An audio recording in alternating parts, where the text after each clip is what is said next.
Folks, we are live. Today, I am going to do my best to set the record straight, to at least explain where I'm coming from when I make the videos that I do, because the last thing I want people to think is that I'm trying to attack anyone. I've never tried to attack anyone personally. And maybe the way I come off sometimes is a little too brash, and getting my point across does come across as attacking. All I've ever wanted to do, my only goal I've wanted to do was ever address the issues that were talked about in any video with any content creator that they talked about. That's it. And every time I do that, and then I get, hate comes on me, and a lot of other people create videos, bashing me, and I say something like, hey, I've never done that, and then I get labeled as a victim. Look, I'm gonna be the first to tell you, I'm no victim. All right, I don't know why every time I talk out against that, I get labeled a victim. All I've ever said is, when I make videos, I am trying to show the data to counteract anything that's said that goes against what the data actually is. And when I do that, subsequently, I get a lot of hate for that, and other people make videos about me. And when they do that, they attack me. They attack my character, say they don't like me and things like that.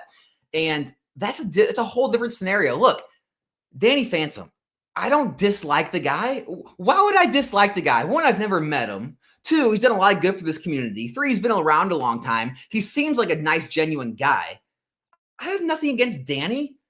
I just didn't agree with the data he was showing, and I have the data today to back up what I said, okay? So we're going to get into that. Also, there's a lot of sides forming in this hobby.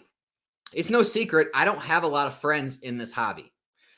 I got in later than a lot of people. A lot of people had long-formed bonds, and what happened with those bonds is anytime you call out anyone from that, I call it cabal. A lot of people don't like that term. You can call it clique. You can call it, old heads, whatever you want to call it. Anytime you say anything about anyone in that group, you immediately get ostracized. You get attacked by a lot of them. You get, defollowed. You get blocked. And I understand that. And also, I think a lot of those people, which I can attest to, I saw it back in the E4 days. A lot of times when someone would come out with their own, individual opinion, they would get bombarded. Everyone would pile on top and just tell them how stupid they were. It's a bad opinion. You shouldn't think that. And eventually those people would kind of just stop typing and kind of, fade away, and you wouldn't hear from them again. And I think that's another reason why I'm not liked, is because you can't do that with me. You can't bully me out of my opinion. You can't, I don't mind if none of the whole cabal clique and all the, people who all go to, on each other's channels, and they're always in each other's chats and go to collecticons together and go to dinners and do all that stuff. I don't care. I don't care if I'm not in the club. I'm going to put out the truth. I'm going to put out what I think, and no one's going to stop me from doing that, no matter how much, piles on me. And so I'm going to show you some stuff today. And if you ever had any doubt, to what side you're taking through all this, this should actually help you out. I've never came at anyone individually. I've never, made videos to make people look bad, anything like that. I just take what they say and give a counter argument. So first off, before I get into that, are tomorrow. However, evolutions did not come in. Having trouble sourcing evolutions box. So I wanted to go ahead and show this. I replaced it with Hidden Fates. All right. So we're going to do a Hidden Fates opening. They're $20 a pack. If anyone wants to get in on that, you can purchase now or tomorrow, the day of. It's going to be tomorrow night. You can get 4 Paradox Rift or 4 at 151. Now, Evolutions is still going to be available for next week's box break, so you can still purchase packs for that, but that's going to be on the 16th, not the 9th. So I wanted to give that out. I already emailed everyone who did purchase packs already for Evolutions, and I got that straightened out. But if you are purchasing here on out, just know Evolutions is going to be next week because I had problems sourcing the boxes. All right, let's get into this. So here's Pokemon Center's website. This right here is Scarlet and Violet booster box. This is the MSRP. This is the issue I had with part of Danny's video, is he's done the same thing in the past when he made a celebrations video, which I also made a response to. Let me stop right there. Sorry. I have a lot of thoughts going on in my head. Let me stop right there. I've been called out a lot recently for making that video for chasing views for trying to use drama to grow my channel. My entire channel, my hundreds of videos I have now, probably like 10 of them have anything to do with calling someone out or any type of drama. Like less than like a couple percent of all the videos I've ever made. If I wanted to be a drama channel, I'd go be a drama channel. That's not what this is. That's not why I make these videos, is for views. So I'm going to stop that right there.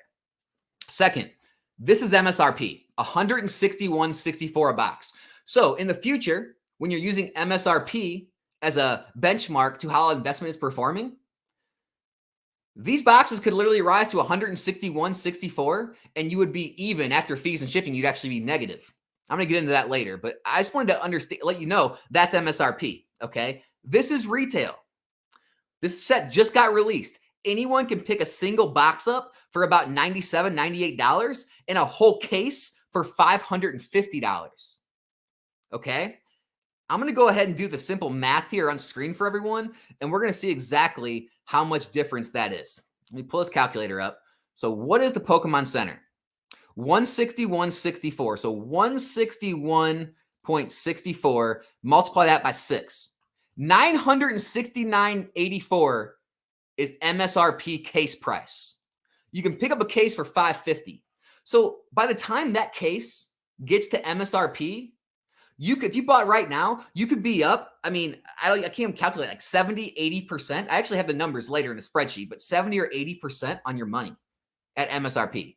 That's why MSRP is a terrible benchmark to use. Okay. So let's get into some of these spreadsheets.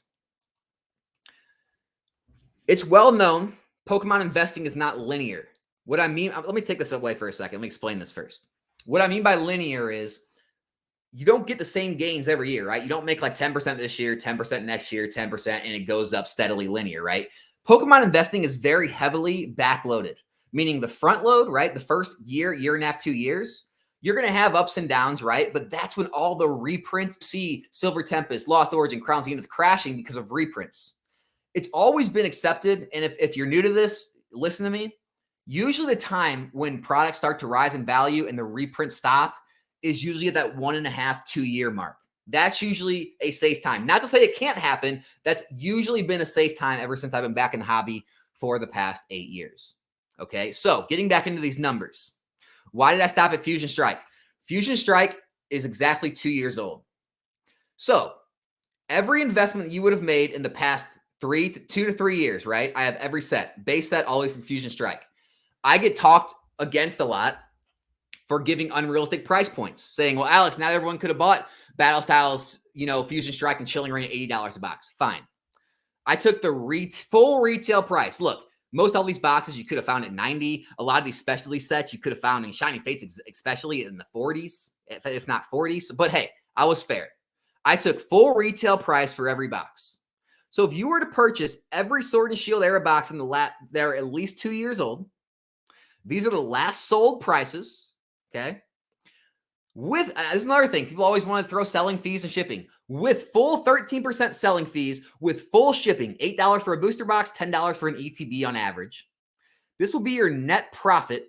This will be your net percentage gain in the past 3 years on every box that's 2 years older. That's 2 years or older. I get a lot of the new boxes haven't seen growth yet. I get it. They haven't aged enough. They haven't had time to appreciate. You'd still be up 57% on your money with all these boxes after their growth. All right. Now I'm going to scroll down a little bit. This is what it looks like if you were to take MSRP pricing, which was $144 a booster box in Sword and Shield. 7%. Do you see how lopsided that data can get? That's why I make these videos speaking out against content when I see things like that misrepresented. I'm not attacking Danny. I just think it's not responsible of him for his large audience to talk in terms of MSRP when you're talking about investing. No one in Pokemon, I've been around for 8 years now. I've never seen one time in Pokemon anyone pay MSRP. I can walk into my card shop every single time a set is released and get it far under MSRP. You can log on eBay and TCG Player after a set is released and get it far under MSRP. MSRP is not a realistic benchmark. Retail price is probably about $100 a booster box these days. Probably about 35 to 40 in ETB, not 50. So that's why I had such an issue with the data he represented. Okay. Here is that paradox rift I was showing you. This is what the numbers look like if you were to buy right now at market price, which I just showed you. You could on eBay at $550. If it just got back to MSRP, okay, after fees and after shipping, right? $48 shipping. Why? Because if you ship every box individually, 8 times 6 boxes, $48, right? You're not selling by the case. We'll still sell individual boxes to make it fair. You'd still make $245, which is a 44% gain if it just made it back to MSRP. However, if you took MSRP as the benchmark, right, you'd pay fees, shipping, you'd be down $174, negative 18% on your investment. That's why I have a problem with people using MSRP. It's unrealistic. No one pays it. And it's a way to make the data look worse than it is when it comes to Pokemon investing. That's why I have a problem with it. I don't have a problem with Danny as a person. I just have a problem with the way the data was represented.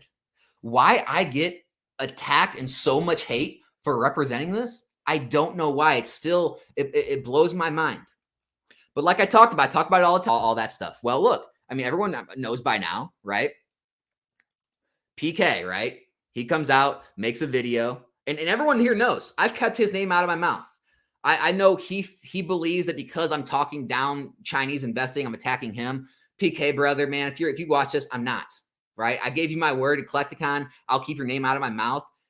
It's pretty much a big thing around the whole hobby right now, right? It's Chinese cards. It's Felt Hat Pikachu. It's I mean, One Piece Romance Dawn. It's, I was calling the Japanese stonks.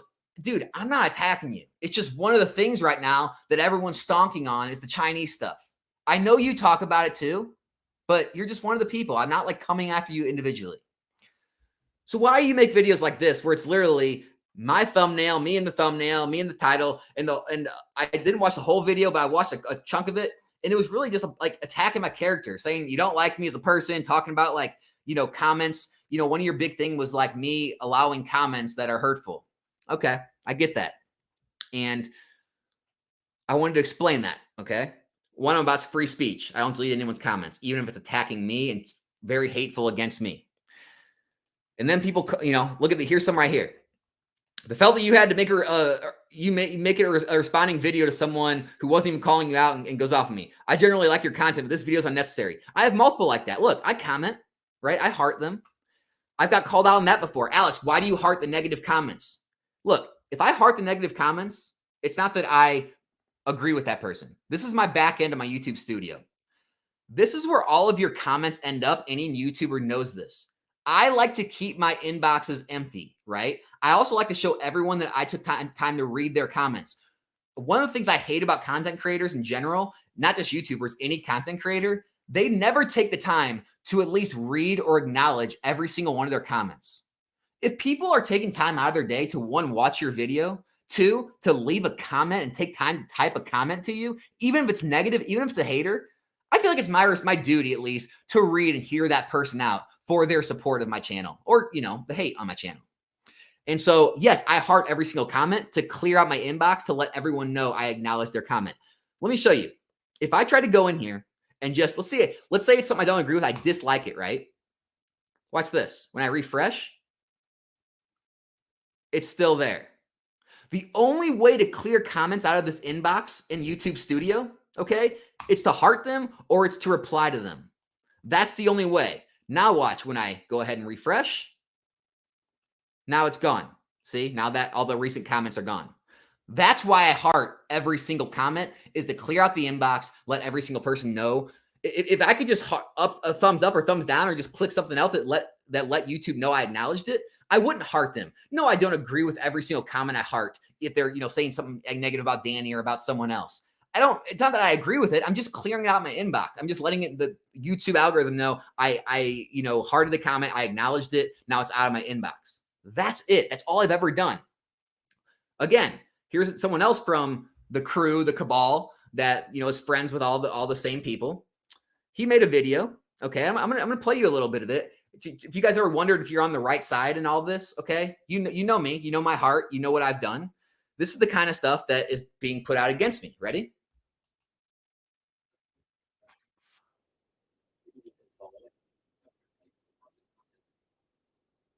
I personally don't watch his content. I'm not biased. Okay. But I've seen the same person in multiple of not only PKs, but, Pokenomics, a bunch of people's streams that all do not like me, leaving negative comments in the chat in the comment section. But it goes better. Watch this. He already said he doesn't care, but then he does this.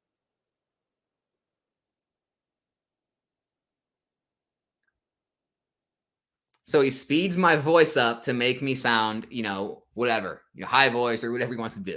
And he does that throughout the whole time I'm talking.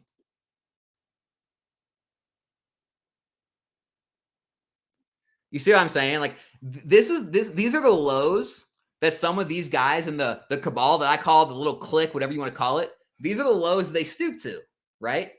Look, do whatever you want. I'm not going to get involved. I'm not going to play those games.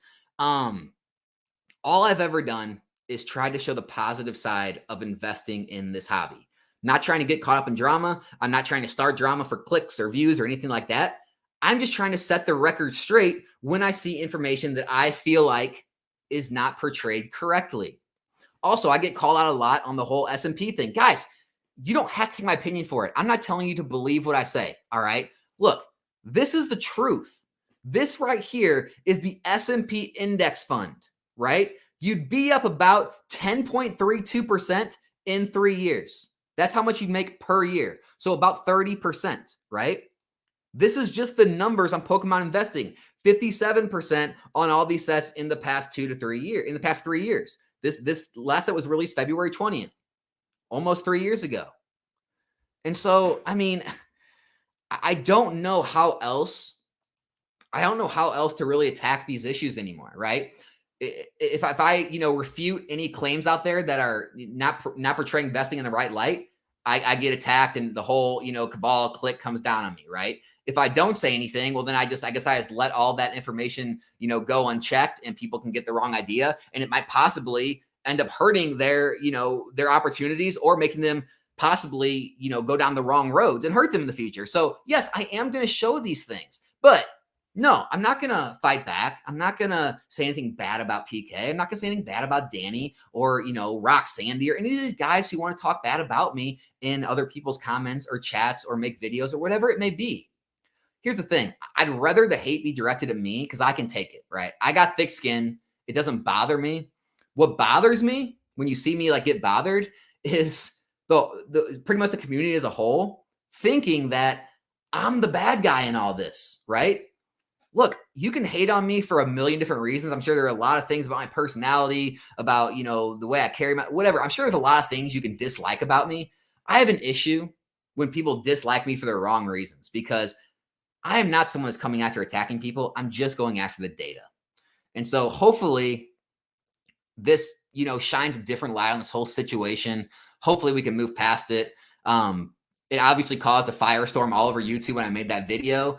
And it's funny that I get called out for trying to chase attention, but then a lot of other people attach onto the video I made trying to get attention from it. It's a very strange phenomenon I see with that, but that's another subject. So that's pretty much everything I wanted to be said about the whole situation. Look, I already know because of the views I have, because, I'm willing to put my opinion out there because I'm willing to not sit the fence. I'm willing to have direct say direct statements. I know I'm not going to be liked by a lot of people in this community, right? A lot of this community is very passive. They like to sit the fence. They like to say, it could go this way, but it might not. No one really likes to give definitive statements in fear of being wrong, in fear of someone else taking it too literally, and them getting hurt, in fear of, just hurting other people or pissing someone off.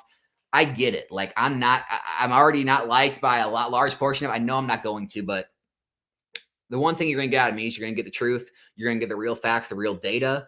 And I'm not going to sugarcoat it, right? I'm not going to fudge the numbers. I'm going to show you exactly how things are. And look, if you don't agree with, the future of things, that's fine. We can debate on the future, but you can't deny what is happening, what has happened, what's continuing to happen. You can't deny performance. You can't deny numbers, right?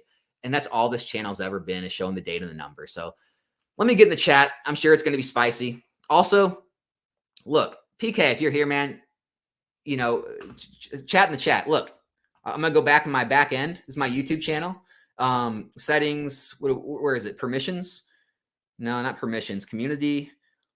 Look, yeah, here. I have no one blocked. See, I have nobody hidden. I have nobody blocked on my channel. No blocked words, right? I'm 100% uncensored here. So look, anyone's in the chat, you're allowed to chat. I don't do subscriber only chat where if you're subscribed for a certain amount of time, you can chat. Anyone can chat on my stuff. Okay. Oh, sorry. I wasn't showing my screen. Hold on. Let me go back. I'll show you what I'm talking about. Here, share my screen. Basically you go into settings and you can look at community. You're right here.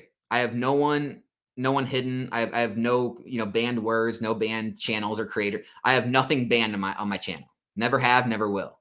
Don't delete comments. I don't delete negative things in the chat, in my comment section, in my Discord. I never do. And so feel free to say what you want about me. Just you got to stop calling me like, or painting this picture that I'm just this person that tries to attack people, or that I don't know. It's just such a strange phenomenon that I've been deemed that person just because I'm able to stand up and defend what I believe in based on the numbers and the data compared to what the status quo always was, or compared to what, whatever, established people or OG people in this hobby thought. So let's go ahead and look at what's going on in the crazy chat. I can only imagine what I'm going to see here. Skippy FX, man. What is up, bro? Thanks for tuning in. We got Songanda in here as always. I'm in the chat. Wonder if PK is coming to this one. He's welcome to, man. He's welcome to. John Chan, we all have different goals in Pokemon. Player, collector, investor, speculator. I think you mean speculator, and or gambler, each to his own. The community as a whole is far better if everyone's yeah, 100%. I 100% agree with that. Anger Collections is back. What's going on, bro? Let's see. Seeing what we got. Did Jen said E4 is nasty. Guys, E4,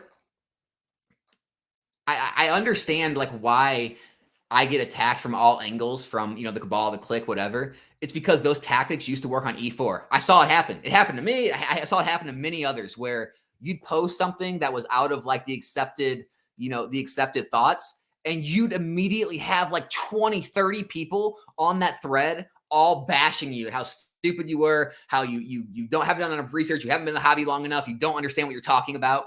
And you'd see that person sometimes either delete their thread or their thread would get deleted. You'd see that person like just stop posting or never kind of come back. And it would like, it was like a bully. It was like bullying that person. And I think that's another reason I'm not like, you can't bully me. Don't care. Like anything said on this whole PokeTube, these like online debates, drama, I turn the screen off, dude. It don't affect my personal life at all. I don't care enough.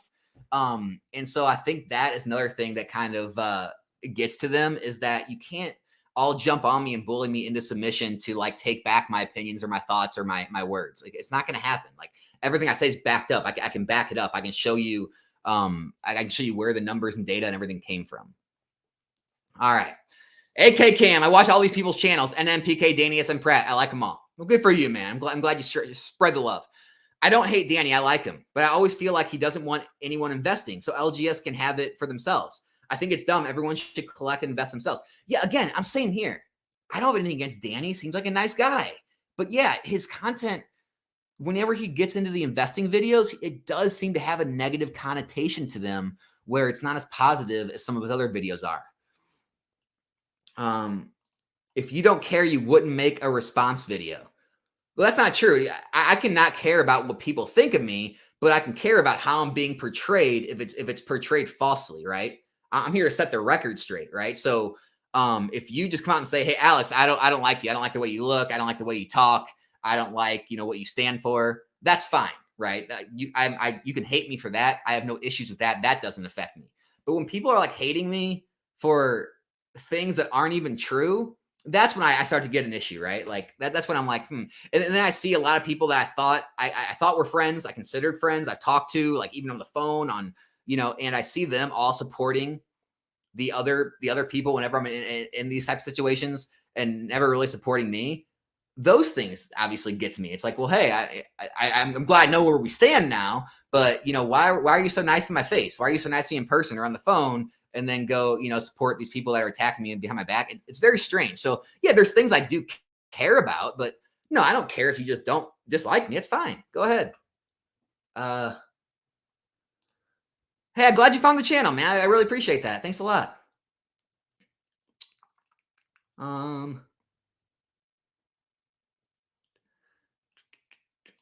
Ray said TCG bringing drama. They know all about money, trying to suck all the money, but Alex is different. Yeah, that's the thing. It's like I don't make those stonk videos. I don't make the hype videos. Like I don't make Hey, here's the thing. Again, this really tells you if you're on the right side of things or not. I've got called out for before for being one of those like pump and dump channels, right? Ask yourself this. Go look at the last few weeks on YouTube. Go look at all the people making the felt hat Pikachu videos. Was I one of them? Nope. You won't see a single felt hat Pikachu in my title. Go look at go look at any of the items, right? That are getting pumped, stonked, and you're not going to see those in my videos, right? I don't play that game. I don't play the try to get these big stonks and race to the bottom, get these quick flips and drop it on people. I don't play that, right? So am I really the one trying to manipulate markets? Am I the one trying to get clout or views? Or no, I'm not doing any of those things. So that's why I don't. Another thing, I get misrepresented of myself. I don't play those crazy, stonk games. So why I don't understand why I get lumped into that. Alejandro, the channel's top supporter. What's up, man? Folks, showing support. Alex, call forth the general. I'll be there ASAP. Thanks a lot, man. I appreciate that.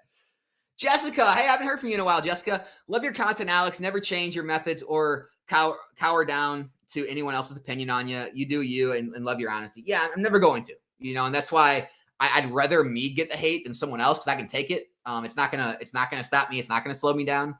I just know that other people who might be more timid, who might, maybe just comment things or maybe just talk in discords, if they get piled on like that, they will shut down and they will go away and it will give them a bad taste of the hobby. So I'd rather be that voice that won't cower down. Lee Wolf, please continue to speak out against people to talk nonsense about investing in Pokemon. Not every YouTuber knows what the F they are talking about. Yeah, that's true. That's true. The moment he pulled up PC MSRP, I knew he was being at least partially disingenuous. Are you talking about me or Danny? Oh, okay, yeah, that's speaking about Danny. Okay, I was saying I'm trying to be genuine here. Let's see. John Shan, for investing, the secret in making a profit is the buy and not the sell price. This is what Alex is trying to say in a nutshell. A reason why Alex always say wait for price to settle. Yeah, that's exactly why I say that. Like, but then I get, when I say those things in the future of like, you could have got at this point, even if I go back and I can link the exact videos where I actually showed, I actually left links in a video to eBay or TCG Player listings where you could have bought boxes of Fusion Strike and Chilling Reign at $80, or you could have bought Evolving Skies at $115. Like, I have videos where I recommended those and actually gave the links. And so, yeah, I believe anyone could have got in. I mean, so to say, well, Alex, not everyone could have bought those prices. No, not everyone, but if you're watching my channel, you could have. And so I don't think it's disingenuous to show those kind of prices because they were there for everyone. As long as it's not a private sale or a backdoor deal or some sweetheart deal that I have with someone else, that's not something everyone can do, right? But I don't have those. I buy right off the open market. Anyone can do this. And I've talked about it before. I can't prove this. And I don't like putting words in people's mouths. But the only conclusion I can come to in my head, and this, again, I could be wrong here. Don't put words in my mouth. I can be wrong. This is my opinion. The only reason people would speak out against modern seal investing when it's worked this long is because they don't like the fact that everyone can do it. It's they like things being more scarce and more limited so that only a select few of people can own those things. And that way those items can be manipulated easier and those markets can rise and fall faster and slower. And so that's the only thing I can get in my head of why you'd want to put down something that's continued to work for years and years and years. It doesn't make sense in my head. Again, I could be wrong there. I'm not trying to put words in other people's mouths, but it's just strange that people would be against it. Exactly. He knows the target market and he is pandering to their frustration with investors making up. Yeah, I get it. There's a lot of frustration in this market with investors, and it is what it is. Like I think that divide's always going to be there. I don't know how to restore that. Chinese investing is tanking. They all bought high and now they mad. They bought Marnie boxes at 400. Now they're 200s. Yeah, I mean, I'm just look. This isn't attacking a single person. I'm not attacking PK. I just don't believe in Chinese. I don't believe in these other languages. I don't think it makes sense. I understand, like, because English and Japanese were so high and they were scalped for a while, people were looking for other avenues. It's not that way anymore. English is back to affordable prices. Japanese is going back to affordable prices. Why would you go outside the top two languages, the two main languages in Pokemon, when they're already cheap? It doesn't make sense to me. I'm sure there's stonks. I'm sure there's plays there. By all means, have fun. Like, make the money in plays. I've never been against that. I'm not against anyone making money in this hobby. But for long-term growth, I just don't see it. And so, yeah, I'm going to call it out. Yeah, PK's made multiple videos roasting me, and that's fine. I'm not going to fight back. I'm not going to pay hate with hate. I'm not going to say anything bad about the guy. Look, I met him at Collecticon. Seems like a normal guy, right? I mean, I don't know if it's someone I'd want to like hang out with on the weekends, right? I don't know if we have like, compatible personalities, but didn't seem like a bad guy. So look, I'm not going to say anything bad about PK.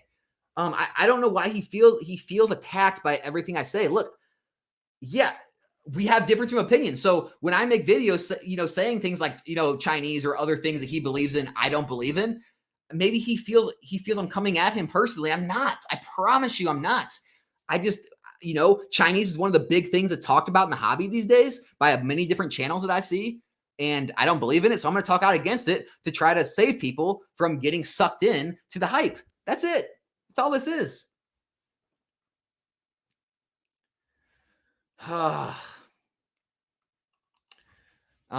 It's some purity testing BS. The cabal hates the idea of investing and wants to feel superior I agree with this. Like, again, can't prove it, but it seems like all the old heads have been in hobby a long time. Maybe they do just believe in the older, rare, mint or better that strongly, but it seems like the only things they believe in are the things that only a select few people can own. Look, I'm about things that anyone can do. Like right now, anyone can jump on and buy Crown Zenith booster or ETB cases for $400, right? Anyone could have bought Chilling Reign Fusion Strike Battle Styles for $80 a box. Anyone could have bought Scarlet Violet base set for $80 a box not too long ago. Anyone can do this. There's enough to go around for anyone who wants it. Not everyone can go buy a PSA 10 Crystal Charizard, right? Not everyone can go buy a Pikachu Illustrator. Not everyone can go buy a trophy card or a Tropical Wind. Not everyone can go buy these. And I think they like that fact that it feels superior. And it gets in to the whole gatekeeping conversation, right? Don't ever, however much money you make, however large your collection gets, however, rare, scarce items you get in your collection, don't ever feel or think that makes you better than anyone in this hobby. Like, don't ever think that, by achieving this collection or getting this grail, that like puts you in some higher level in this hobby, like higher level thinking, on this like pedestal. It doesn't. Don't gatekeep. Don't act like, because you have more knowledge on a certain subsect of Pokemon than someone else, because you've owned or own certain cards, because whatever it may be, that it somehow makes you, better than others because you know those things. Let me tell you right now, it doesn't. It doesn't. People enjoying modern is the same as people enjoying vintage, is the same as people enjoying mid-era, is the same as people enjoying, older, modern, like XY, Sun and Moon. It's all the same. It's what each individual person enjoys and likes to collect. That's all it's ever been. That's all it ever will be. So just don't get caught up in that mindset. 'Cause I see a lot of people, almost thinking that way, like, that, to be part of the club, you need to get like better and better items that like more people, the higher up people in the hobby respect. Like, oh, I respect you because you have these older cards. Just don't get caught up in that. It'll get you down a road that you don't want to be down. Maybe you have too many subscribers in a shorthand, and it pisses them off a period of time. I really don't have that many subscribers. Like, compared to all of YouTube, even compared to all of PokeTube, I appreciate every single one of my subscribers. The growth has been fantastic. I'm happy I'm able to help as many people that watch me out. But I mean, the big scheme of things, there's tons of Pokemon channels that have tens of thousands and hundreds of thousands of subscribers, right? It's not like my voice is going to somehow influence the way of people think or the markets, or it's going to help my subscribers out. And to show my appreciation, getting back to what I said earlier, that's why I make sure to heart every single comment. Anyone who leaves a comment, I've read it. I've read every single person's comment that's ever left one on my channel. Now, I used to reply like an actual written response to every single one. It's gotten to the point now where it's just unrealistic. So I still read them all, and I reply to some, but I always read my comments. I respond to every email, right? Maybe not right away. Sometimes it takes me like, a few days a week because I have so much going on. I respond to every Instagram and Discord message. Okay. I make sure I'm here for everyone that wants to reach out. And so, yeah, it's not, I appreciate every one of you, but at the end of the day, in the big scheme of things, this isn't some gigantic channel where we have this power to move markets. It's crazy. It would be amazing to get Rudy on the channel. You guys have a great time laughing at the drama. Man, I'd love to meet that guy one day. I'd love to meet Rudy one day. That's definitely my bucket list. Anger says, who cares what anyone says? It's your channel. If you have haters, you're doing something right. Yeah, exactly. That's how I feel. And like I said, the haters don't bother me. If you want to come in my comment section and just hate on me for anything, how I talk, how I look, my belief in sealed products, anything I've shown in my video, you can, I welcome that hate. Like I said, when it gets to me, when I actually do start caring, is when a large group of people get the wrong idea and hate on me for reasons that aren't even true. That's when I have to make videos like this and try to set the record straight and be like, guys, you can hate on me, but you're hating on me for the wrong reasons. Like, I promise you. Yeah, you've always been positive, to be honest. Don't always agree on stuff, but I can appreciate your input. I'm curious why dudes are making videos talking down you. Yeah, that's perfect. Like, I don't want everyone to agree with me. That'd be so boring if we all agreed. That's what this and my Discord is for. It's for disagreements, right? We can both see things completely different. Sometimes you're going to be right. Sometimes I'm going to be right. And that's what kind of makes this hobby fun and it work, right? It's placing, bets. It's making predictions on what's going to happen. I take absolutely zero. Okay. I take zero hate for anyone who leaves comments disagreeing or tell me how I'm wrong about what I'm saying. Promise that I welcome that. Right. So no, absolutely. I 100% agree with you there, man. Maybe you have too many subscribers in a short period of time, pisses them off. Who knows, man? People really are sitting there subscriber counting. I don't know.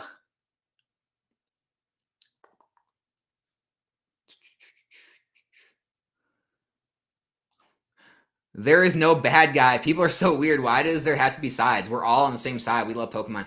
Look, guys, I went to Collecticon, right?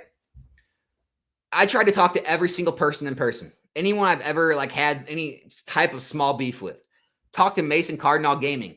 I never thought I had beef with him, but others did. He's made videos again, negative on modern sealed investing. So I made videos, responding to it, showing the positives. But met Mason in person. One of the nicest guys you'll ever meet. Great guy. Love talking to Mason. Dan Ketchum Collectibles. Great guy. I met, pretty much go down the list. Met PK. No problem with PK. He thinks I broke my word. I gave him my word. I said, hey, I'll keep your name out of my mouth. I won't keep this drama going. I won't talk anything bad about you. And every time his names come up in a live chat or a comment section, I either heart it and I don't respond, or in a chat, I say, hey, we're not going to go there. I don't have anything against the guy. Look, he's a family man. He's got kids. He's trying to raise a family. He's trying to enjoy the hobby he collects. He's got a wife. He likes Pokemon. Look, great. It seems like he's enjoying his life. Seems like he's got a great life. He's doing his own thing. We don't see eye to eye. We don't have meshing personalities. So be it. But I'm not against the guy. Jake Pokenomics, that's probably the only person that just can't see eye to eye. He, you know, I tried to have a conversation with him. He blew up on me pretty big. I tried to find some middle ground. I don't think there's a lot of middle ground with us. But I mean, literally every single other person I met at Collecticon had a great time, spent time with them, hung out, had great conversations, had some laughs. No issues with anyone. Like, I don't have issues with people. I think people just don't like me making videos that disprove with data that things other people in their friend group have said.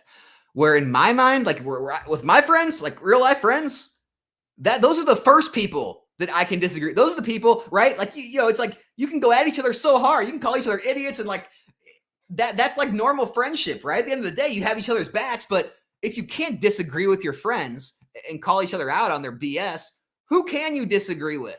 Now, maybe I haven't established myself as enough friendship with some of these people in this hobby, so they see it as like some guy attacking them. But look, I think we're all just in this Pokemon space together. I'm just making counterpoints to what they're saying. They can make counterpoints to me, and we can make different predictions. We can see who's right and wrong about stuff. That's all this is. I don't know how else to say it.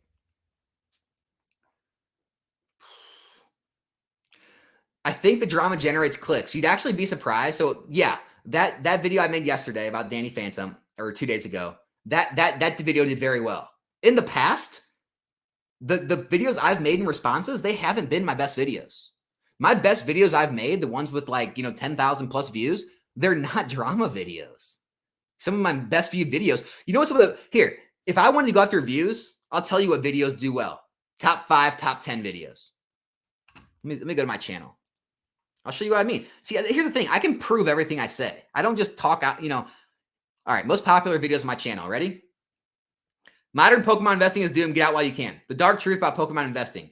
Top 5. Investing. Sitting on a sealed throne of booster boxes. Top 4, right? Top 3. If I wanted to just get views, I'd put out more videos that look like that. All right? I can promise you. I know a lot of people don't believe me. I don't make response videos to people just for views. I do it because I think it needs to be said because data was misrepresented. That's all. Who's some good PokeTubers you should subscribe to? It depends on what you're wanting to do. If you're looking for like Pokemon business advice, like Brian from PokeNE, he's got a great channel. He runs a multi-million-dollar Pokemon business. Let's see. Like Poke Steven, he's in Australia, but he's got a lot of great content about like buying and flipping like the singles and things like that and grading. Investment advice. I'd probably go with someone like Nostalgianomics. No, I'm just kidding. Rudy's great for all around investment advice. For other like investing content, like, here, Dan Catch 'em All Collectibles is a good channel. He shows a lot of data. I like Dan, we're friends, but I wish he would show like more proof, like show his actual purchase orders, his actual sales, and not just spreadsheets of like, sales. So like you could actually see the raw data and know the truth. Cause like, anyone can put spreadsheets on a screen, but Dan's got a lot of good information about like, running a Pokemon business as well. Danny's got good content. Danny Phantump, he always opens tons of booster boxes. He can always give you the hit rates on the new sets and talk about, the print quality and all that stuff. Great content there. He's more market though. He's not really investing. Like, there isn't, I just don't know if there's a ton of big Pokemon investing channels anymore. Like Twice Baked Jake, he's an investor and collector. It's just, there's a lot of good stuff out there. A lot of good stuff. Again, I'm 100% missing people because I can't just think of everyone on the top of my head, but there's a lot of good stuff out there.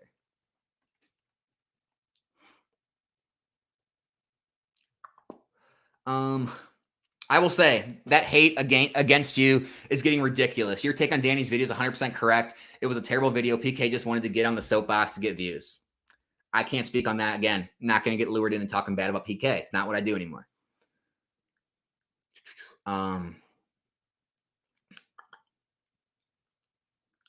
You're not the only one with opinions. The heck with what others think. That's what I feel like, but apparently opinions are a bad thing to have in this hobby. I would have thought that kind of behavior and attitude happened in politics. It seems as though people nowadays get offended by facts. It does not fit their perspective. Let them be mad. Yeah, guys, like, I've been told I play a character on my YouTube channel. I've been told that I'm disingenuous. I've been told that I fudge number. I try to manipulate data to make it look a certain way. This is me. I'm the same guy in person as I am on the channel. Some videos I'm a little more animated, a little more energetic than maybe some days in real life, depending on how I feel. But this is me. So you can't tell me I'm not genuine and I'm not like a real person. I don't act the same way. I'm not playing any character. 2, I don't know how I misrepresent data. I talk in terms of market price, what things are selling for and what you could have bought them for. I show proof of what you could have bought the items for. I show proof of how everything is performed. I talk about the downs and the ups. I don't know what else to do at this point to be taken at face value. I have no ulterior motives here. If I do, what are they? Like, what are my ulterior motives? Like, I guess the one you could say is Alex wants to keep pumping the market so his investments rise. That's the only fair, I guess, interpretation you could say. It's not what I'm doing. It's because I actually believe in this stuff. But that's the only thing you could really say. Otherwise, why am I doing this? I'm not like, I don't have like a stream of money coming out of people like, getting advice from me. I don't, other than YouTube ad revenue, which is obviously, it's minuscule. I mean, what benefit do I have to misconstrue the data? Right. And then if I'm doing that and people get hurt, well, then everyone's going to hate me in the future anyway. So why would I want to do that? Like, I want to, I'm here for the long term. I'm here for longevity. It doesn't make sense. I try to make sense in my mind, but I can't make sense of it. iFOMO, bro, give the trolls what they want. Have a threesome with Danny and PK live, not the other thing. Like I said, I don't want to be involved in that whole side of the community anymore. There's people in this hobby that I talk to, that I have relationships with, and the whole, like I said, I call it cabal. A lot of people don't like that word. Clique, original, kind of, crowd. I don't want to be a part of it, right? I don't want to be a part of the whole group think, hive mind, all protect each other, all come down on someone like me for making. I don't want to be involved in that, right? I just want to do my own thing, stay in my own lane, talk truth, right, about what the actual market and investments are doing, and try to help people out, in this Pokemon hobby when it comes to making money and investing. That's all I want to do. I don't want to be in the club. And I'll be honest, in the beginning, I did, right? I was trying to get on, I was emailing people. I was trying to get on their live streams. I was trying to get them on my live streams. I really wanted to kind of get involved. I really wanted to be involved in the community. And the deeper I got in it, the more I realized I don't want to be here. This is not, it's not good. It's not anything I want to be a part of, is what I realized.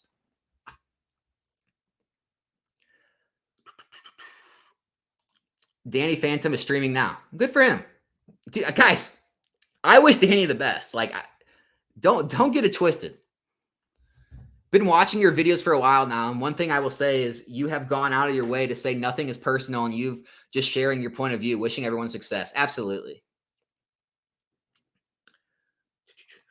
Bro, you are Papi Chulo compared to PK and Danny. They hate because they ain't us. I don't even know who that is.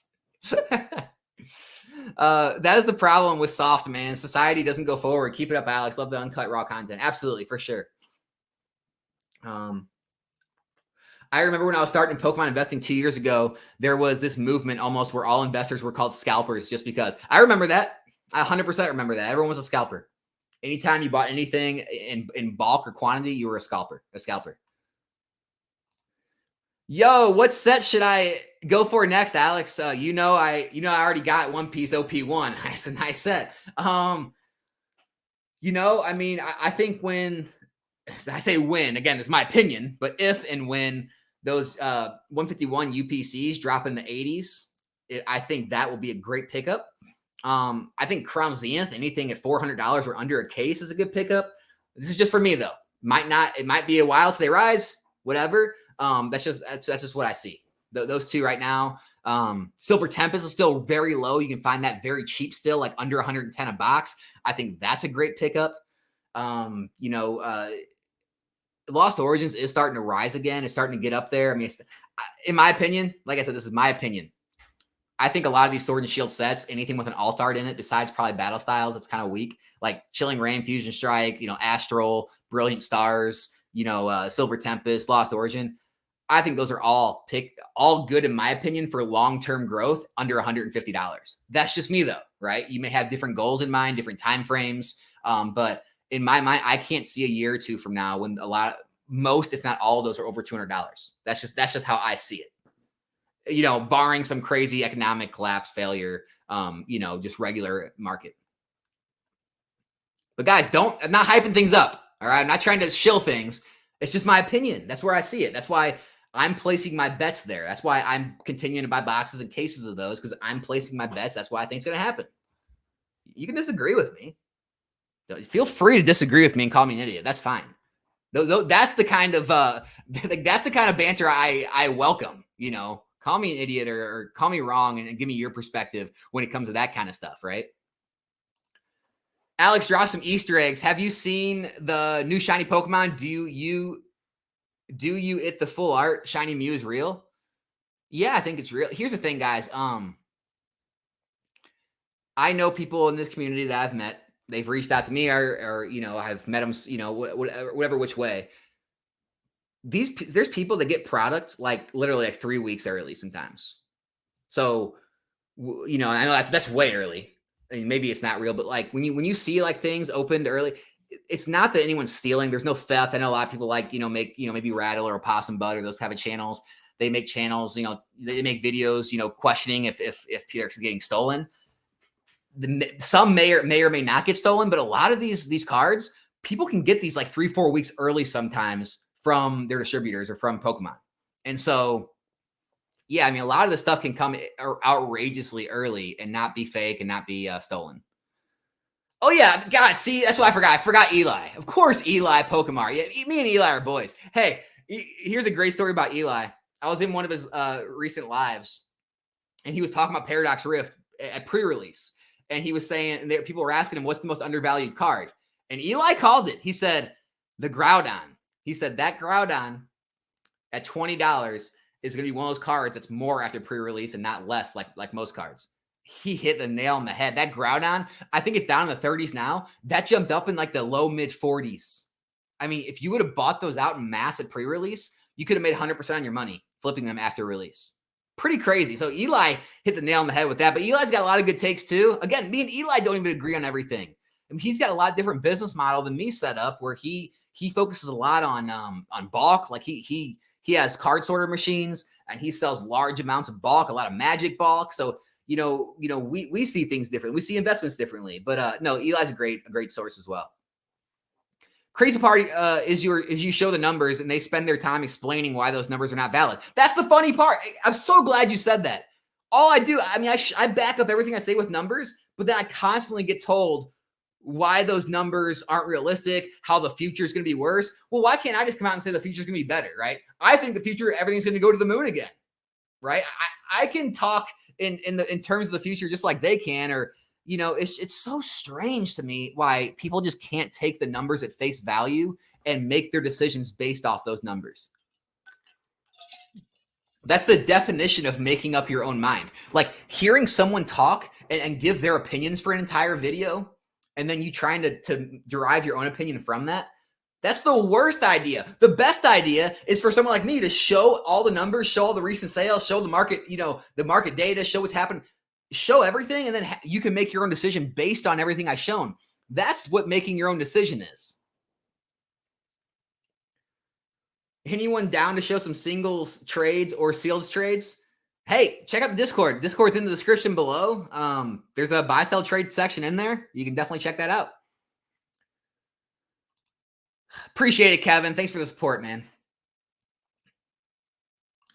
I enjoy listening to both your and PK's channels. Great. I literally tune into each video. I was confused at PK's response video because I didn't feel like you said anything negatively directed. No, I think here's the thing. I definitely made some videos directed at PK back in the day when I was a newer channel because, again, I didn't like the takes he had on things. We talked at Collecticon. I told him, I gave him my word. I shook his hand. I said, hey, I'll keep your name out of my mouth. I won't direct things towards you. I've kept my end of the bargain. He's misconstrued some things, and I mean, I'm sure if we talked, I could, we could, squash it. But he took some things I've been saying about things that he feels strongly about, like Chinese Pokemon or maybe some other things, and thought they were directed at him. And I mean, from the bottom of my heart, I mean, PK, if you're watching, nothing I'm doing is directed at you, man. I in my feed, at least, I don't know if everyone's feed, I've seen multiple channels recently all talking about Chinese. It's this Chinese product, that Chinese product, this, that. And so I'm seeing it more and more in my feed on YouTube. That's why I'm making those videos or making those funny, jokes at the beginning or end of my videos about the Chinese stuff. And about like One Piece Romance Dawn, which I own. I'm making fun of myself, right? One Piece Romance Dawn and Felt Hat Pikachu. I was going to the moon and all the stonks and the CGC grading, which, again, people think I demonize CGC grading, but I just look at the numbers. Like here, I'll get that in a second. But anyway, I joke about all that stuff because that's the things I see in the market. Like, it's not something that PK said. Like, look, I'm not being an asshole here, but I mean, I don't watch a ton of PK's content anymore. Obviously, I watched the one where it was directed at me, but yeah, I mean, it's not. I don't watch enough to know like what and what not to direct at him. So like, I'm not doing that. I'm not a bad guy. I'm not trying to attack you or make you look bad. As far as CGC goes, I got called out for demonizing CGC because I said, you shouldn't demonize any part of this hobby.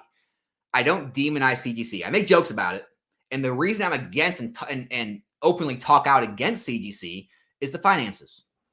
Unless you are a brand new modern set flipper and you're trying to get your cards back as fast as possible to play the race to the bottom game, it makes sense. Here's why it doesn't make sense long term. The values of CGC cards don't hold long term as well as PSA. That can be proven. CGC 10s are always less than PSA 10s, always nowadays. Pristine 10s, they're hit and miss, right? You could show me a lot of pristine 10s that go for more than PSA 10s. I could show you a lot of pristine 10s that go for less. So it's hit and miss. And so it's like, and pristine 10s are a lot harder to get than PSA 10s. So why would you play the gamble of it being hard to get a pristine 10? And then when you get that, you're not even 100% sure it's going to make you that much more exponential gains over a 10. If you're going to play that game, why not go to Beckett and try to get a black label where those are proven to always 100% of the time go for more than PSA 10s, exponentially more. That's what makes more sense. So for those reasons, and then obviously the other, issues CGC has been having, that's why I'm against CGC. It's not because I'm against you or against people who like it or demonizing it. It's just everything I do, literally every idea I have, every opinion I have is based on numbers and data. That's it. Liquidity, the liquidity of PSA is the highest in the hobby. Liquidity of Beckett black labels are more liquid than pristine 10s on overall. Maybe it's starting to change with the branding. I'm not sure. I haven't looked into it enough yet to make an opinion on that. But it just doesn't make sense to me why we can't all just look at numbers and say, yeah, the numbers show that. We can't really argue that. But there's a place for CGC, right? The flippers, right? I mean, I guess you could call me a flipper now, but I stick to more of like, things that have been out a while. I don't like to play the race to the bottom, the big giant, swings game. There's a spot for CGC for those guys, to get your cars back faster than PSA, to, be able to, flip them on the market faster and realize those gains and churn and burn money. I get it. I'm not against that. I'm just against, the people buying the CGC 10s because usually those don't hold anywhere near the value PSA 10s do over the long period of time.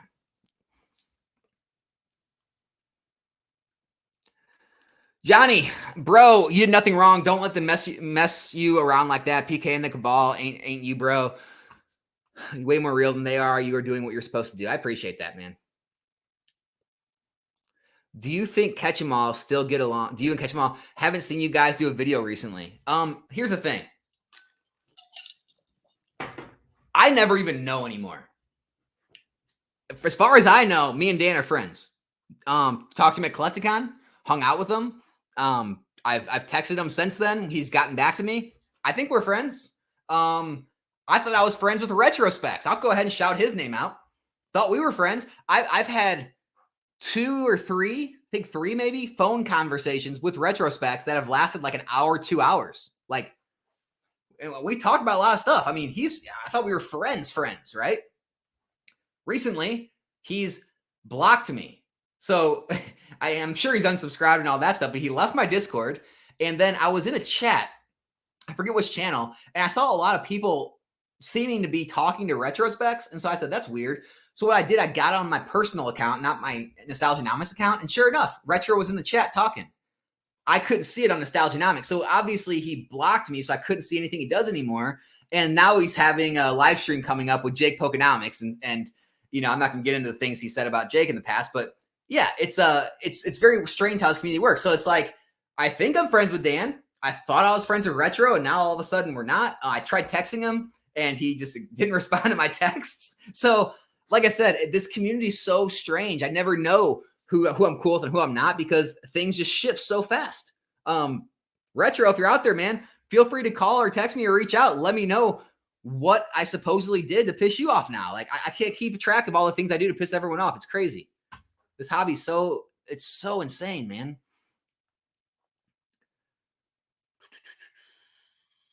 All card shop and online stores aren't into Pokemon investing. I wonder why. Weird, isn't it? Imagine expecting returns on Sword and Shield era sets. That's flipping. And that is the opposite of sealed investing. Yeah, I mean, especially anything before 2 to 3 years old. Like, you got to give it time. And even if things, and think about this, Lost Origin, that was like 160s, 170s a box. Silver Tempest was in like the 140s, 150s. I mean, Crown Zenith was in like the $65 in ETB. Like, but then they got reprinted. That's what happens in the first 2 years of a set. That's why the ups and downs, you can't worry about the ebbs and flows. You got to wait till things age to really start seeing the investment potential and the appreciation. So I'm a fan of Danny Phantump. I hadn't seen your channel before, so this video of yours is the first I'd seen, and I absolutely agree with your points. I don't understand why people are upset. Yeah, I don't understand that. I appreciate you checking out the channel and sticking around, though. Thank you. Do your thing, bro. I can't imagine PK acting hard on pressing you. Yeah, guys, again, I don't want to talk bad about PK. It's not my thing. The end of shill bidding is here. No more pumping and dumping and gatekeepers with eBay putting an end to shills. It is causing all TCG pricing to go down across the board. I do agree with that. eBay getting more strict. It does look like prices are things are selling for more real prices. But I mean, they're not dropping that much. And we've seen like a lot of things with 10, 20, maybe 30% corrections on some of the real stuff, but mostly it's like 10, 15, 20% corrections. That's not like the end is near. Things are dropping off a cliff type thing. That's normal ebbs and flows of markets, guys. Don't get too freaked out. When are you starting the anti-cabal, or is it promoting anarchy? That's the other thing. Oh my gosh, we haven't even talked about that. So because some, crazies left some crazy stuff in my comments on like Instagram when I posted a video. So, if anyone saw the video, it was me punching my punching bag, right? Throwing some kicks and punches. And then the speech I gave, it was a joke. First off, it wasn't anything serious. It was from Troy. You seen the movie Troy with Brad Pitt? He's Achilles. It's the speech he gave to his group of Myrmidons. That was his like little, army before they hit the beach of Troy. And it was, it was Myrmidons, brothers of the sword. I'd rather stand beside you than any army of thousands. That's all I said. I said, what was it? It was like, Enanites or something. Enanites, brothers of the cards. I'd rather stand beside you than any cabal of thousands. It was meant to be a joke. A lot of people didn't take it that way. Some people left some crazy comments, and a lot of people saw those comments and ran with it, shared them all over Discords, said I was inciting violence. It got crazy. Guys, I'm not inciting any violence. I'm just trying to have fun here, make some fun, entertaining content, have a good time in this hobby. So I can't be responsible for how every single person takes every single thing I say. It's too much. Just keep doing your thing. I find your content so different from other channels. You are unique, so stay strong. Getting to their level only gets you dirty. Absolutely. I'm not going to do it. I appreciate that, Jimmy. Thanks. Or Jim Willies. Jim Willies. I like it. Alejandro, again, #1 channel supporter here. Another super chat. S.O. Marquette Burton. Be yourself. Be good to yourself. Be good to good people. I like facts. That's why I back you. Others will do anything to be right. Thanks so much, man. I appreciate the support, bro. I can go back in my eBay purchase history and see Evolving Skies at 115. I can go back in my old video that I made and show the actual eBay listing for that and putting the actual link to it in my description for everyone to buy. Anyone could have bought it. If you watch my channel, that is.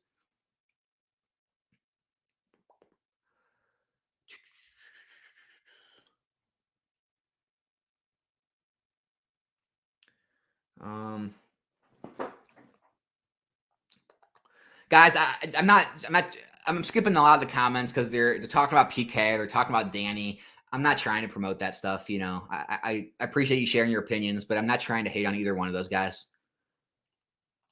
Jason, I invest in Korean EV Heroes. See, I would say not to. There we go. Skystream, Peerless Fighters, whatever is way too expensive in English gives my customers opportunities to open a fun set way cheaper. There you go. And if it works, it works. And you know, if it works and you make money, then that means I was wrong, right? Now, you know, 5 years from now, if they tank, I mean, then maybe I was right in long term. But you can be right and wrong at different time periods and different times on different things. So it's like you can always find something to be right or wrong about. Look, it's just my opinion on what I enjoy, what I do, and what I see. So, Jason, if you're doing good with Korean, and obviously I'm wrong, and you can do well with it. I believe in Japanese and English. Korean seems to be right after Jason's comment. I love it. Korean seems to be making come up, but I don't know if it's sustainable, although Korean culture has been on the rise for years in America, so who knows? Yeah, who knows? Nobody wants to talk about what's really happening. The pumping and dumping has been a cancer in this hobby. Yeah, I mean, there's been definitely a pumping and dumping that's happened over the course of the years.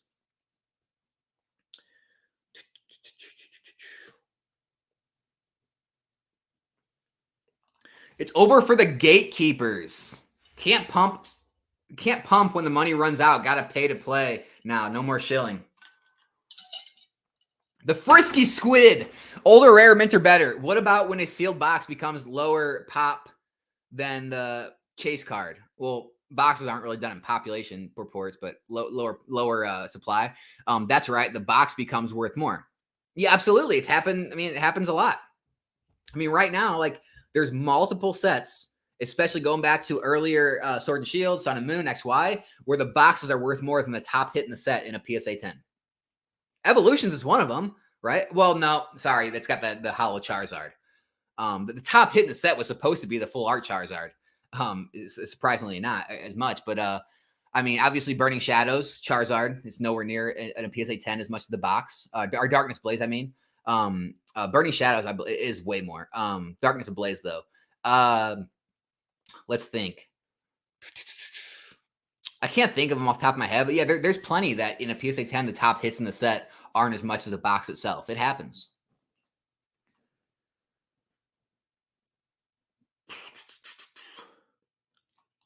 I just saw it had something to do with PK when I clicked it. No reason for PK to make that video mentioning you and the pic of you on his video. Should have just created a support video and take his take on Danny P. Yeah. I mean, I would have appreciated that, but that wasn't the way he went. Okay, Celebrations was great to help out with gatekeeping aspect. Such a fun set with great reprint versions. I'd love to see some more sets. Yeah, I mean, I think there'll be one. There'll probably be one this era. We had Generations in XY, and then we had Evolutions. We had God, I guess the only set that was like older sets was like Shining Legends. That was a lot like you know, the Neo Rev and Neo Destiny. Hidden Fates had a lot of like 151 Pokemon, but not really a reprint set. Yeah, it's interesting. Maybe it might not be in Scarlet and Violet. Maybe it'll wait until the next era when there's another anniversary, because there's not going to be a big anniversary, a 5-year anniversary this year. So yeah, we'll see. Hopefully they do something like that. Trophy cards still overhyped by E4 and these other PokeTubers all like it because SM Pratt made it seem the best. And they have the audacity to call others for shilling. Yeah, I mean, that's the thing. This whole you know, thing happened when SM Pratt came on the scene, and everything not everything, sorry, not put words in his mouth. The majority of things he pushed were always like the most like expensive, rarest, scarcest, hard to come by items in the hobby. And because that's what those people like. They don't like things being accessible for everyone, right? Like they want, you know, that everyone to like rush and try to chase like the most expensive thousands, tens of thousands, hundreds of thousands, millions of dollars items. And instead of, go after a $80, $90 booster box that everyone can do and make consistent returns year over year on. That's at least my interpretation. That's my opinion, not putting words in their mouth. That's just how I see it. I don't know why otherwise you would talk down Seal Modern Investing over those things when in the past, like especially past 2-3 years, Modern Investing has outperformed a lot of those vintage stonks. So it's very strange.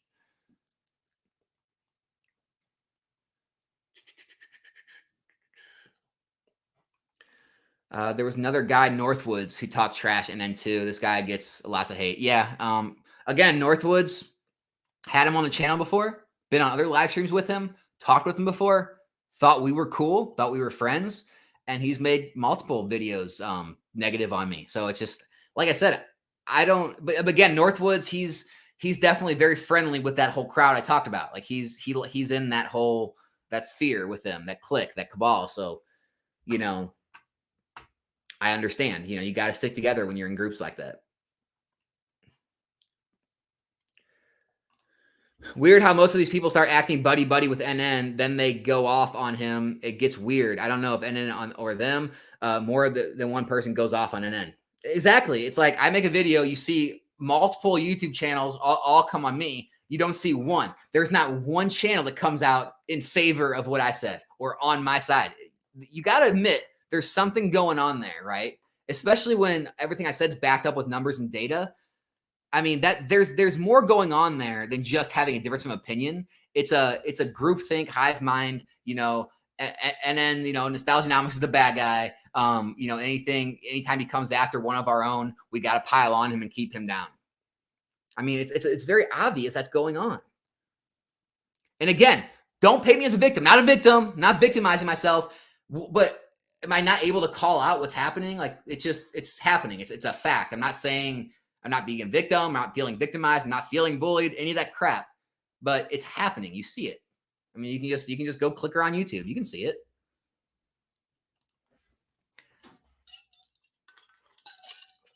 Been back in the hobby 1 year, and I found your videos to be common sense, backed up by data. You've really helped me understand the market. I really don't understand the hate. I don't either, man. I'm glad they've been helping you though. Collab with Pika Pika soon. And Styles, you guys are both crushing it. Absolutely. I reached out to him again. He's real busy with work until after Thanksgiving.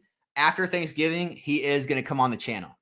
So yes, I will have a live with Pika Pika coming up in the later future.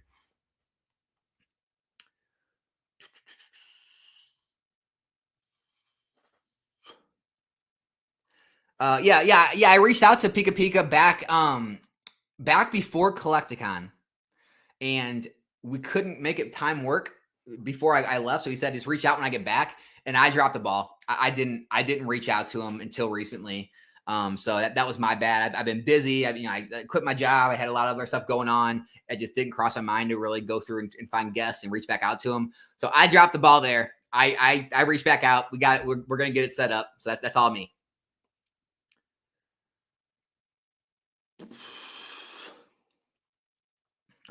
Here we go. Alejandro again, man. You're gonna go broke with this, man. I appreciate it though. I really appreciate you. When people become disingenuous, especially in front of an audience, not good for people. I'll be that guy for you, Alex. Sledgehammer to smash ants. Don't take that as inciting violence, everyone. We're just joking around here. I appreciate that, Alejandro, man. I mean, dude, you've been such a big supporter, man. I can't thank you enough. So thanks for being here, man. Let's see. It's funny how a lot of people who are against investing in Pokemon are also the same people with a ton of capital in Pokemon. Very weird. It is strange, right? I have a live in a month and will be posting regularly after that. I've been taking classes after work. Leaf Green Goblin, you're going to have some content? Can't wait to see it, my man.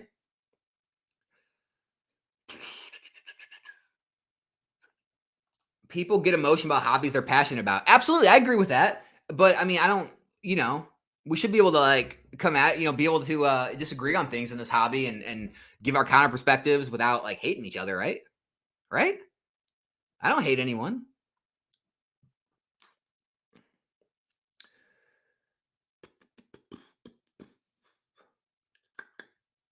Felt hat Pikachu is a great investment.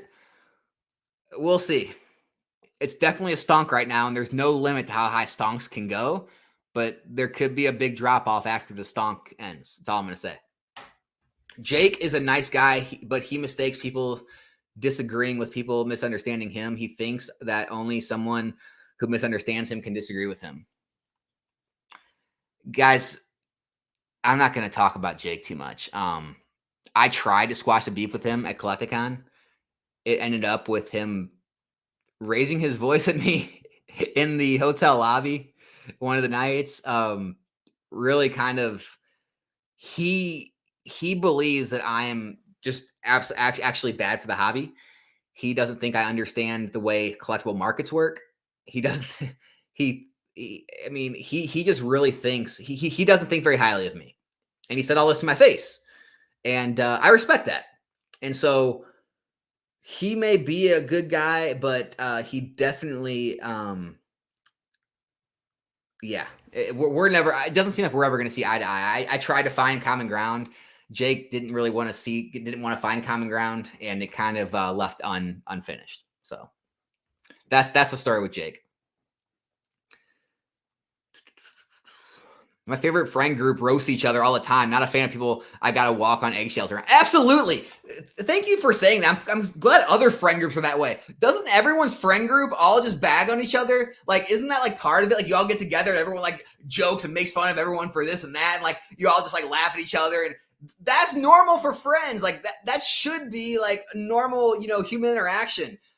I refuse to walk on eggshells. If that's what I have to do to like be accepted in this community and be liked, then I'm never going to be accepted or liked. I refuse to walk on eggshells and dial back my opinions or my words. It's too stupid. Like, come on, guys. We're talking Pokemon here. We can't have disagreements on how we see things. It's crazy.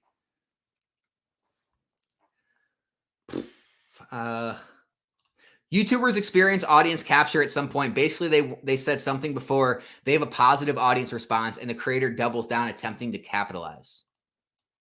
Okay.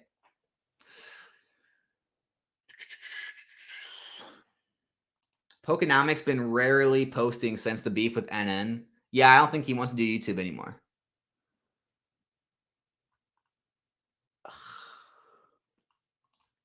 It's not crazy that top PokeTubers collaborate behind the scenes to influence the market in a way that fits them, the business models they have in place. And they do that. Like, as much as you don't think, they do that. They have private Discords. They're on text chains, Instagram, chains. And they definitely have those conversations where they see all the new products and items coming up. They find one they see that they can, make gigantic plays on.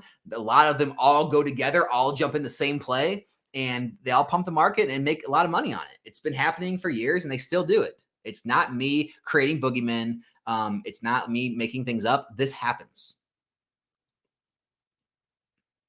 And the sad part is, all of the ones buying these things from them eventually get it dropped on them, and everything fizzles out, and then they become relatively worthless. Not everything, but a lot of things that happens. I mean, look at the Unagaba stuff, right? Now that all the heat's come down on those PSA 10s, I mean, can you get like $40-50 for them now? They were going for hundreds. That's the kind of stuff I'm talking about. Like, here, I just sold, just today, I sold one of those Gengar VMAX Alt Art cards. It sold for $397. Okay, $400. I know when I sell that card's not dropping, in the next month too much. Now, again, I don't know, market could crash, but on average, that card's probably going to, it could go down, it could go up. Anything could happen for that individual. There's plenty of cards I've sold to people that have went up in value and they've made money. So like, there doesn't have to be losers. Everyone thinks, I've heard this said before, that for someone to win, someone else has to lose. That's wrong. That is 100% wrong. If I buy a box or a card at $100 and I sell it when it doubles to $200, guess what? That box could go to $300 and $400 and $500. And then that person can sell it to someone else. Perfect example, Evolutions. I bought an Evolutions $80, $90 a box when I was buying the cases. I started selling off those boxes, or no, I didn't, but I waited till they were like $700, $800, $900. Some I sold at $1,000. But you had people starting to sell those when the prices hit $200 and $300. Guess what? They made like 2-3x on their money, 4x on their money. Great. Then those people held the boxes. They went to $300, $400, $500, $600, $700. They could have sold, made money. then those boxes, now eventually it reaches a plateau where it drops and some people are behind, but guess what? Then that plateau can eventually go back up. Like we saw the same thing with Team Up, right? Team Up went up, up, up, and up with the pandemic. It dropped. Now it went back up again. So those people that bought at the peak of the pandemic, now they're up again. So it's like, there doesn't always have to be winners and losers. People continue to win, win, win, and win as things continue to age, become more scarce, and rise in value over time.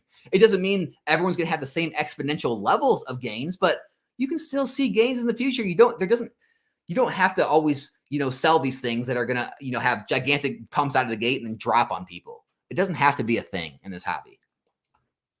You can do just as good selling things that aren't going to, absolutely, crash. Numbers lie. I love it. I love it. You should acknowledge what is happening with the end of the shills and TCG. The end of pumping and dumping is here. I'm excited to see these actual prices. I don't know what you're referring to. Can you let me know more specific what you're talking about? I'll address it. I mean, I don't know what you're talking about. PTCG radio is good. A dude is very quick with the news and going on Pokemon TCG. Yeah, I don't watch him enough, but yeah, I mean, I'm sure he's good. I haven't heard too much negative about him, so I'm sure he's fine.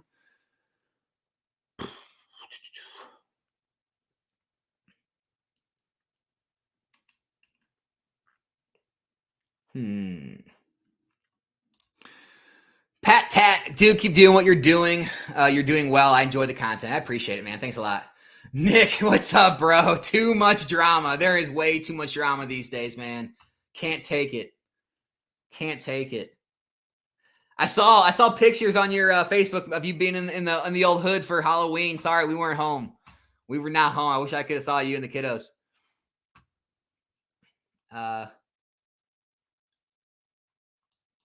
The frat boys are the best. Joking.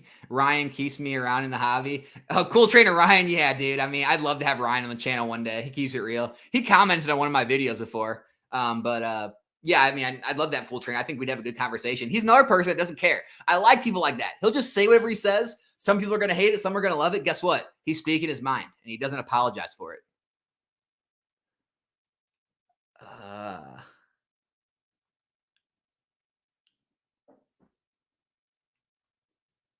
Maybe you should advertise your own version of resealed packs and stir the pot. No, the only packs I sell come out of sealed boxes that I rip on stream in my lives. If anyone's watching this, box break tomorrow. Hidden Fates packs, $20. 4 Paradox Rift packs, $15 or $20, and 4 or 20. Hold on, let me go back to the website real quick. Here they are, right here. 4 Paradox Rift packs, $15. 4 151 packs, $25. These are coming straight out of a UPC, ripped live on screen. Coming straight out of a booster box, ripped live on screen. And these packs are coming straight out of an ETB, ripped live on stream. No loose packs, nothing like that. They're all coming from sealed products, so you know they're untampered with and uncirculated, unweighed, all that good stuff.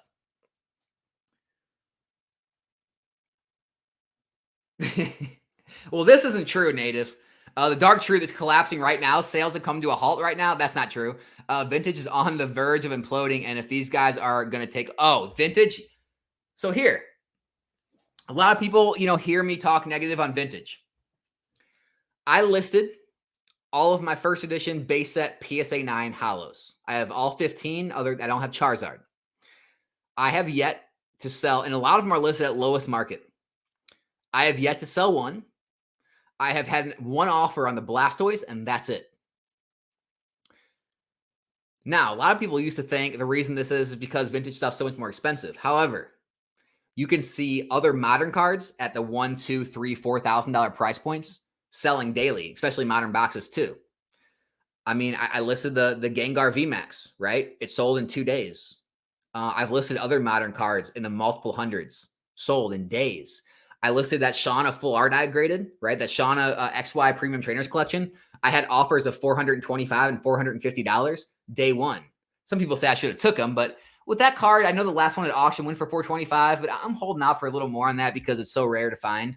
But yeah, I mean, people are still spending money. I would say daily, my daily orders, and guys, I have a super small store. Right now I have 5 new items scheduled to be listed every single day for like 2 weeks out.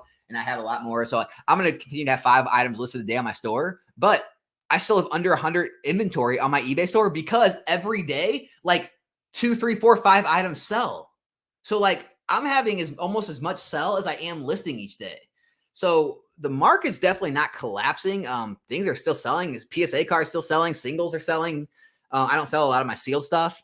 But yeah, I mean, the market's pretty strong. Vintage, again, I agree. Vintage is not, vintage isn't doing the greatest lately.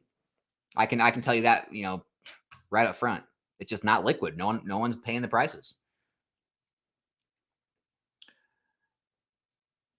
Silly Alex, you cannot have an opinion. I know I'm an idiot, right?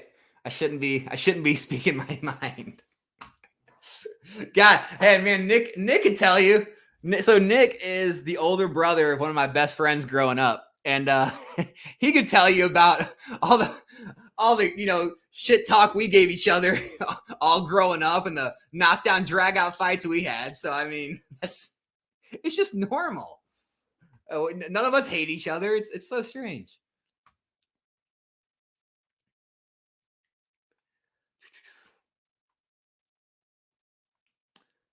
Let's see. CGC 10 is still a decent deal if you are a collector. If you're grading with CGC or want to crack and regrade, that's where it gets dicey. It's not bad though if you want 10s in your collection. I agree with that. Yeah, it's a way to collect. Here's the thing though.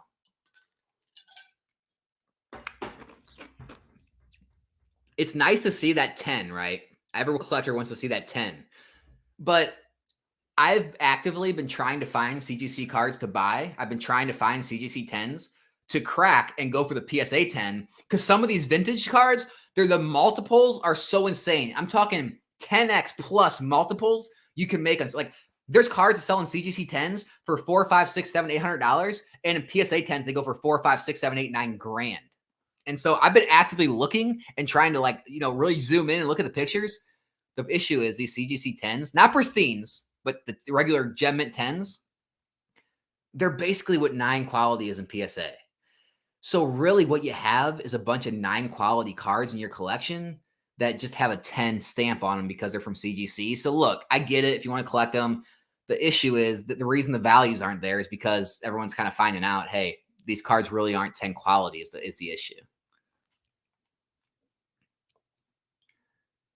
You dodged a bullet with a retro. He said so many bad things about Jake, and now he is doing a live with him. I'm telling you, man, I'm not going to get into that because we've talked privately. I don't talk about private conversations, but it's very odd to see him talking with Jake again and on a live stream with him. That's all I'm going to say. Very odd. Very odd. And here's the thing. It's like, I mean, I don't understand what happens throughout like the course of days and weeks and where I mean, I can have a 2-hour conversation with the guy and everything's cool. We're friends. We talk about all kinds of stuff, even other stuff than Pokemon, like just life stuff. And then the next day he blocks me, all this stuff, leaves all everything and won't even return a text. Like what happened? I never said one bad thing about retro. It's very strange. It's just that weird stuff happens in this community.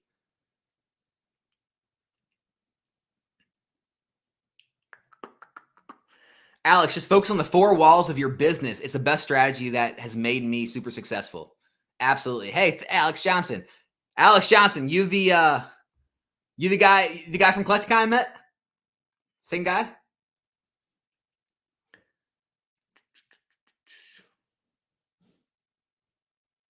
Haven't pissed me off yet. Looking up to you. I'll just keep at it. I'll try my best not to, Nick.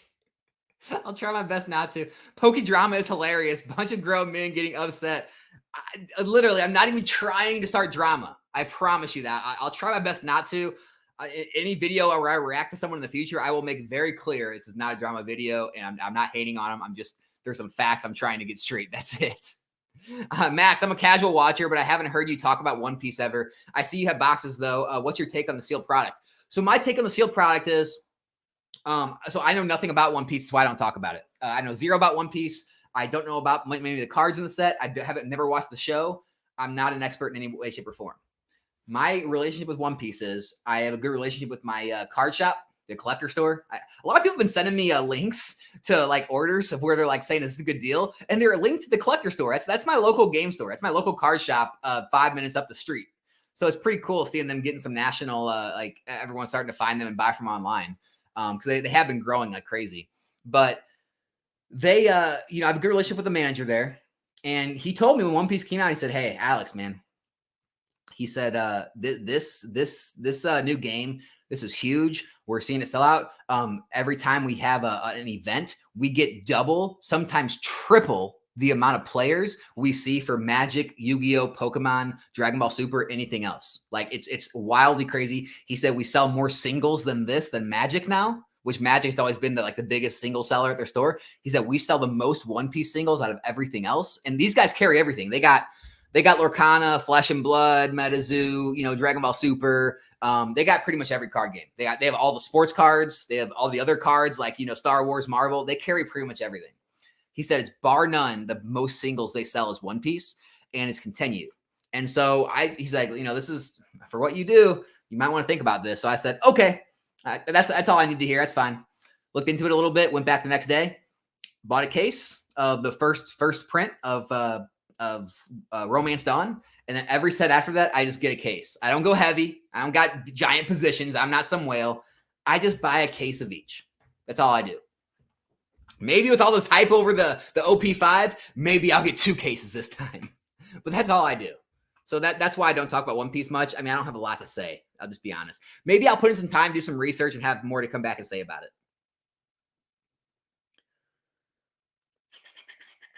I appreciate all the love in the chat, guys. If I'm not like highlighting your comment, I do appreciate all the support you guys are giving in the chat. Thanks so much as always.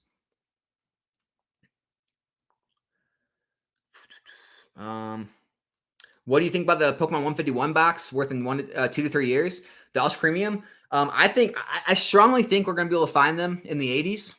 And I think it'll age better than the Charizard UPCs, but nowhere near as good as the Celebrations UPCs. I wouldn't be surprised to see these in the 2 to 3 years. I wouldn't be surprised to see them in the 120, 150 range, maybe higher. But I think that's a conservative estimate. Because there's still a lot of them. There's a lot more than Celebrations. Do you think the word gatekeeping, scam, scalping is used too much in the hobby? Absolutely. So let's break it down, shall we? Gatekeeping, right, is kind of making a barrier to entry, right? An invisible barrier to entry, like talking about things like, well, if you're going to invest, you got to invest in a case. Well, what if everyone can't afford a case? Can I not invest in a single box? Can I not invest in a 3-pack blister? Right? That's gatekeeping. Or gatekeeping be like, saying things like, well, if you're going to invest in a card, you got to get the PSA 10. Well, if the PSA 10 is $1,000 and the PSA 9 is $100, can I not get the PSA 9? Could that not rise in value? We've seen a lot of other PSA 9s rise in value. Why can't I invest in a 9? Or gatekeeping, trying to make you feel lesser than if you don't have like a certain knowledge, or you don't like a certain era, or you don't have a certain size collection, or a certain grails, or all those things, trying to keep you feeling like you can't get in, or you're lesser than others. That's gatekeeping. Scams are real, right? Buy something online, they ship you something that's not, or in a condition that it's not in, or they lie about something in the picture or description. That's a scam.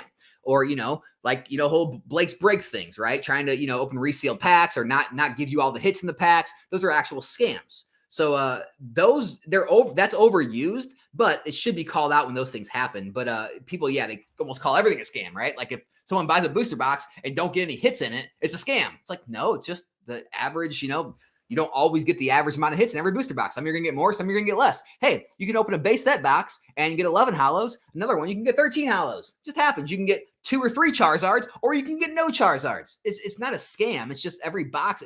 Pokemon doesn't have a perfect, distribution of everything.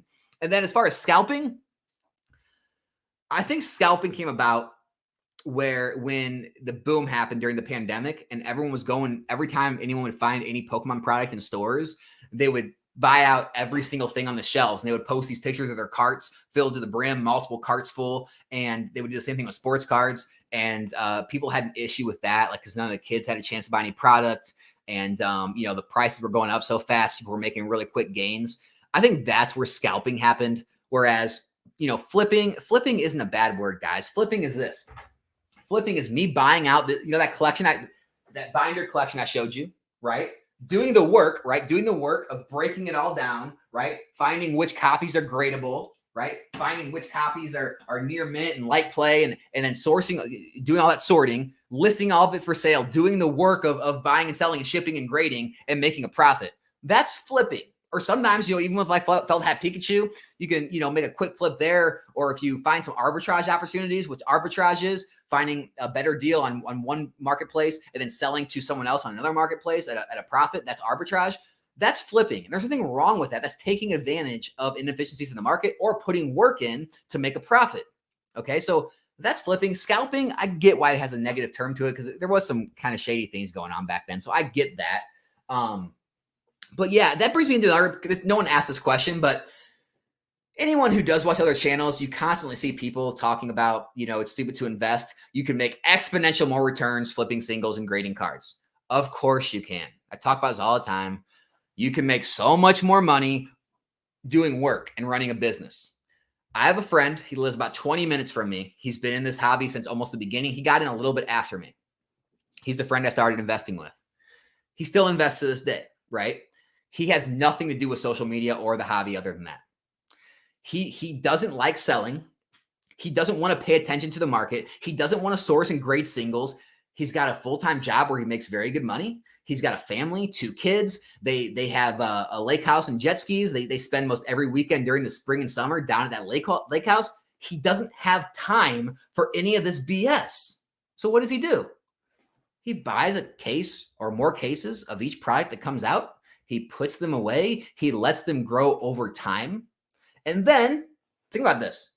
There's no daily sales. You don't have to constantly be shipping things out, answering questions, making listings, sourcing, you know, cards, grading cards, doing all that BS.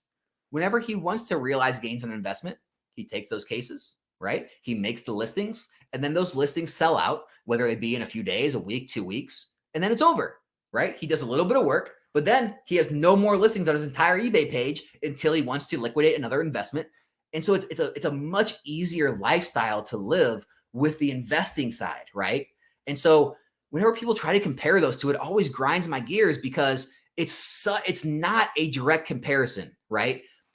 Anyone actively sourcing cards and grading cards and flipping singles and doing all this work, they may act like it's not a lot of work, but it's a lot of work. I mean, if you calculate the amount of hours you spend doing that, it's a second job. It's a side business. Whereas investing, you get online, you click buy, the case comes in, you take it off the porch, you put it on a shelf, and you do zero work for 3 years. And then look, Sword and Shield booster boxes are $260, $280. Okay, I want to sell those. List them, let them sell out in a few weeks, you know, do a little bit of work. It's not as click button as the stock market. It's not as liquid as the stock market. All right. You do a little bit of work, and then boom, you get your gains. You do nothing. You do nothing again until you want to realize your gains. So it's a much more relaxing way to enjoy the hobby than the daily grind of flipping. And so, yes, you're always going to make more flipping and grading. You're not trying to outpace running a business or doing a side job with investing.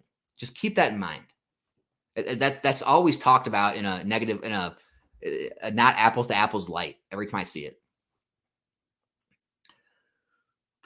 You know you're doing something good when you get that much hate as you do. Keep it up doing it, man. That's what I've been told. Like the amount of hate that I get, I gotta be doing something right? I certainly don't see anyone making any love videos, right? Anyone saying, "Hey, Nostalgianomics got this one right," or "Nostalgianomics had a good take here." It's always hate videos, man. It's crazy. Proud to be an NNI. My man, becoming the black sheep for speaking the truth. That's usually the ones that become it, isn't it? Alex, your channel is based off the Cabal Rudy uploads vids, and Jake with Nomics and Nostalgia is vintage, so you should change it. Nostalgia Nomics? I mean, I have nostalgia for XY. That's when I got back in the hobby. I have nostalgia for Sun and Moon era stuff. I have nostalgia for pulling the Burning Shadows Rainbow Rare Charizard. I have nostalgia for Hidden Fates. I have nostalgia for all. I mean, we could have nostalgia for celebrations already. Like anything you enjoyed at an earlier point in your life, and you think back of on fond memories and enjoyment, and you want to go do that that's nostalgia. So it doesn't have to be vintage. And then nomics, yeah. I mean, this whole channel is based on the economics of Pokemon. I think the name works. That's just me, though. That's just my opinion. It'll be fun to see Alex and creators clash, fighting against someone from the dark side, or as we know them, the Cabal. Pokey John. Alex, what's up, man? You've been very helpful in this hobby and helped show those who don't have big bucks high-end slabs. Your channel opens up this hobby to us all. Hey, guys, Pokey John, he's got a YouTube channel. You can go check out him. He's got content. There's a lot of other content creators outside of the big names or the kind of the group that all sticks together. A lot of other people out there making content.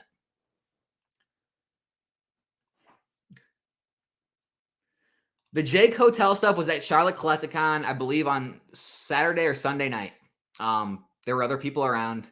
Yeah, that's all I'm going to say about it. I mean Jake Pokenomics, not Twice Baked Jake. I don't know how anyone could dislike Twice Baked Jake.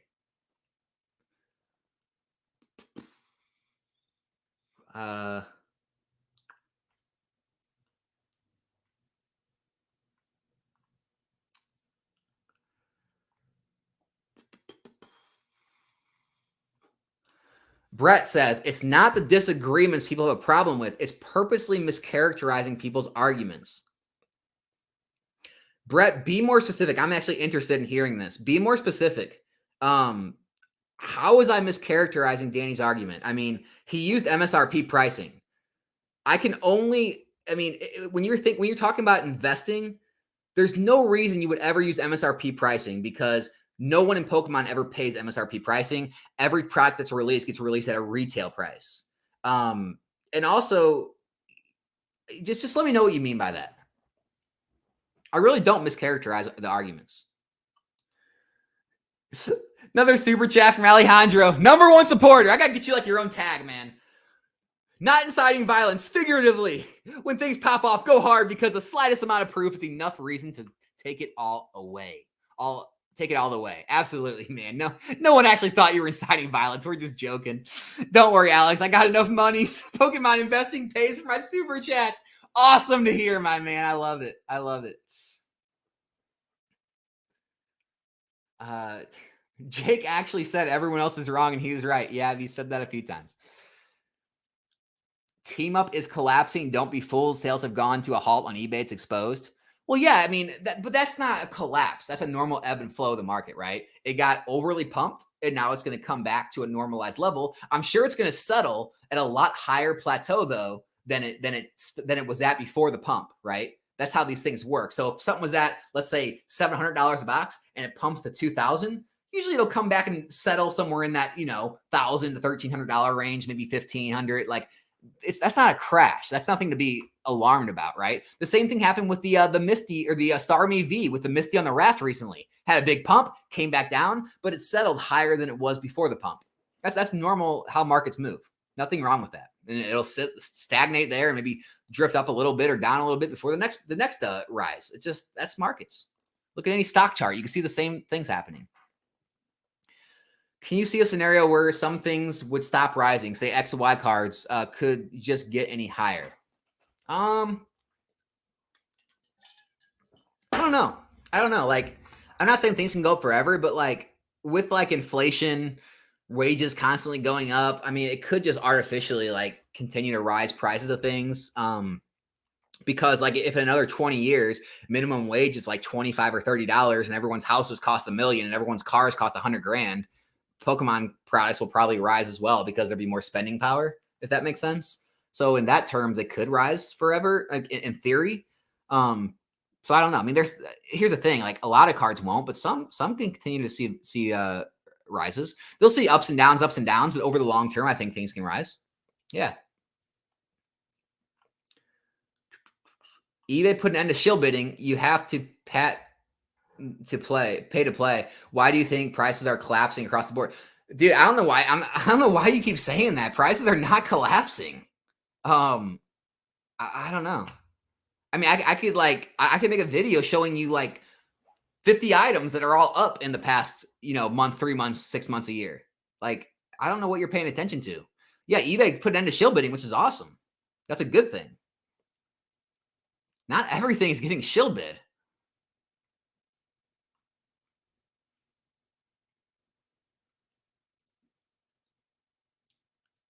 Yeah, it was Alejandro. It's funny. Jake even said at the end, he actually gave me some compliments at the end of all this. He said, Alex, like I could tell, he said these words word for word. You can ask him about it. He'll admit it. He goes, Alex, I can tell you probably do have a high IQ. And he said that I can tell that you do have thick skin and you're not going to let things get to you. He goes, but I just disagree. And I think you're wrong about everything you're pushing. I think it's dangerous. And I think it's not good for the community. And he doesn't think I understand collectible markets and all that, but he did give me some some positives at the end after like being berated for like 30 minutes of him screaming in my face. And I never screamed back. I never raised my voice back. Because I keep my cool, guys. I've been in, a lot of people know I used to fight. I used to do MMA. I mean, I used to, go through the like hype up to a fight, right? Like I'm used to all that type of stuff. Like I'm used to people, telling me how bad they're going to beat my ass, right? Like I played hockey, I played ice hockey my whole life. Like I'm used to it all. Like you're not going to get under my skin talking about Pokemon or, trying to like, beat me down over my thoughts on a Pokemon hobby. It's just not going to happen, Like I said, the only thing that gets to me that actually hurts is seeing people that I consider friends almost like turn on me and like, support the other side or actually like say things against me in other people's chats and comments. Those things actually get to me. I will say that actually does get to me. But other than that, nothing else really does. Like I can be 100% honest.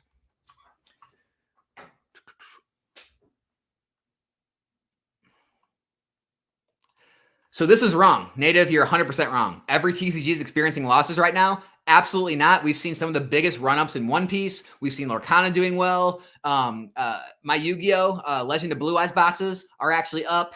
I mean, there's Pokemon X, Y, and Sun and Moon sets that are up.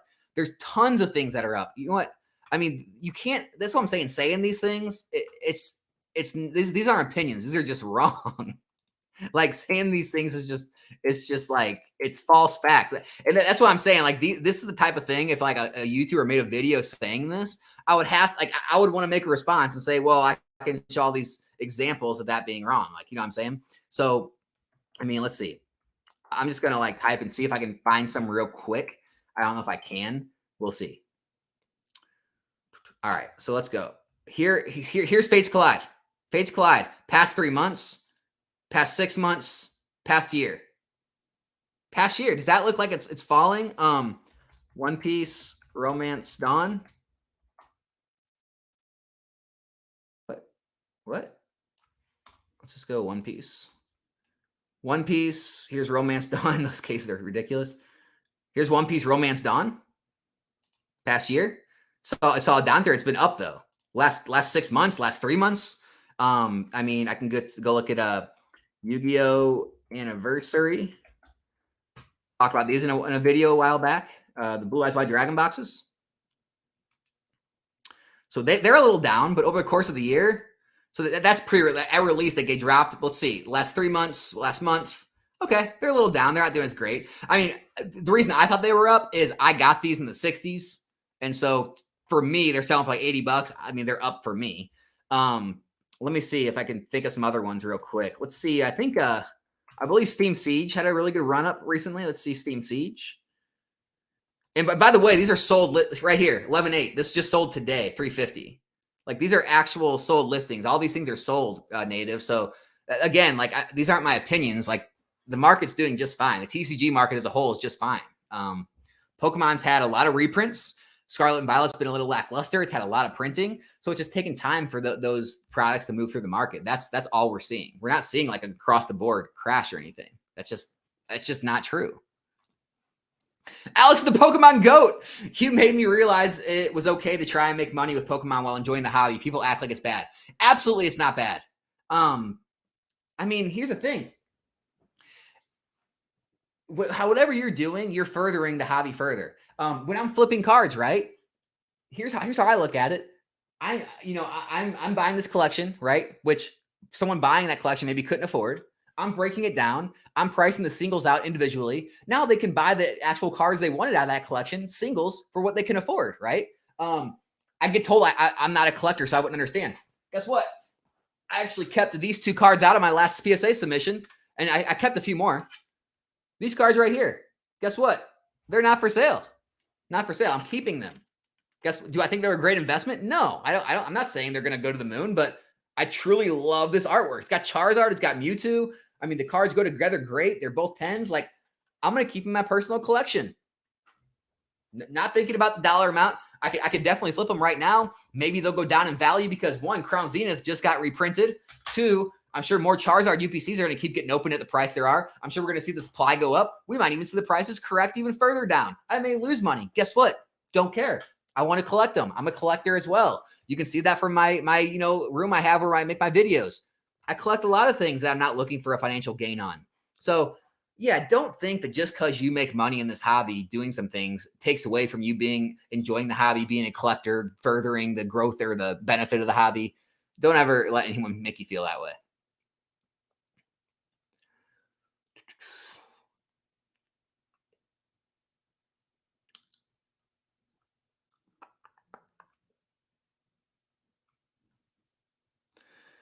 All right, fine. Fine, man. This is the last time I'm going to entertain all this. Let's see. Let's go see it. Team up.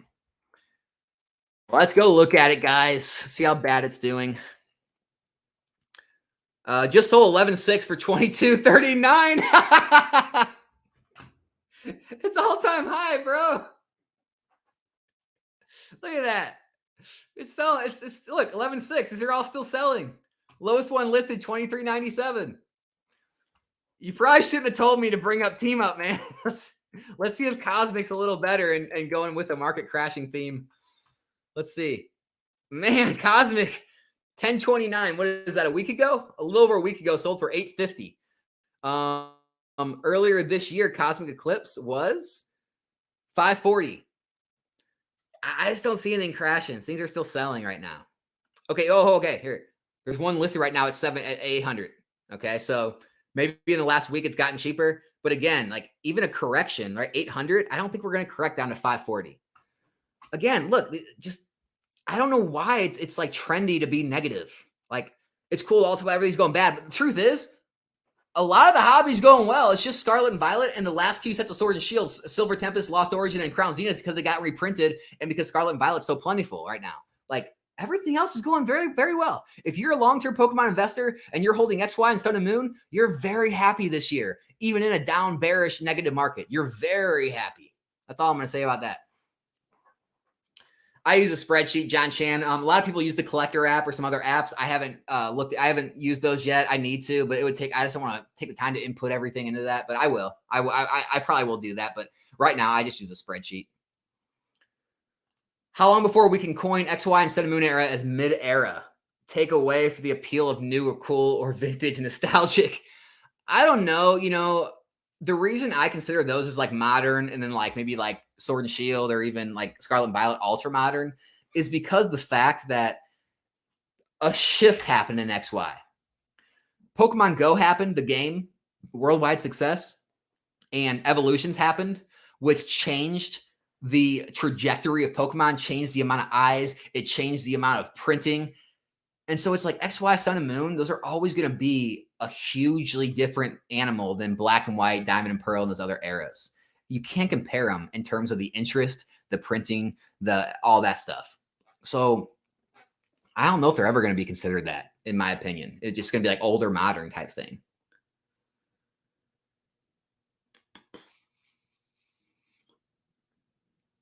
Yeah, that's the one thing I was thinking, Mikey, is Retro got mad at people using the abbreviation of JAP for Japanese cards instead of JPN, which that's a new thing. It's always been JAP, abbreviation of Japan, a lot of the times. And then, you know, with the whole woke culture, everyone started going to JPN, so you're not offending anyone. Look, if you're Japanese, I hope you're not offended by that. I don't think anyone's meaning it by that. But yeah, Retro did get pretty offended by that for some reason. He's really into Japanese cards. He must be really into Japanese culture. Maybe he has friends or family that's Japanese. I don't know what it is. That's the only thing I can think of is why he's like so he blocked me and doesn't talk to me anymore. But I never said anything bad to him, so I don't know what's up with that. Alex has the best local card shop. I can't buy any cases at mine. They barely have booster boxes. Mine actually give me a discount if I buy the case. Usually it's like a $2 off per box discount per box. Question, Andy. Hey, Alex, keep up the great content. Haters will hate. Just curious if you have any Dragon Ball Z score in your collection. Thoughts on it? No, I love it. It's cool. I just can't collect everything. I don't have unlimited money, especially now that I'm trying to do this full time. So no Dragon Ball Z score. Had the cards back in the day. Opened the cards back in the day. Love them. Just haven't made it to that yet. They're cool though. Tins displays. Oh, how do tin displays perform? They're better than loose packs, and depending on the promo that's in them, the promo can really carry the value. So they're really hit and miss. It just depends. Let's all shake hands and be friends. I'd love to. I have no issue with that. I'm cool being. I consider myself friends and cool with everybody.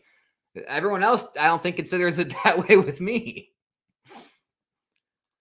What do you think the ceiling is on PC ETBs long term? Has the additional stamp promo changed the long term hold potential on these once they're out of print? Thank you in advance. I don't know. It's very hard to tell. They do have only a certain, small amount of packs in them compared to a booster box, and the values are, close to what booster boxes are.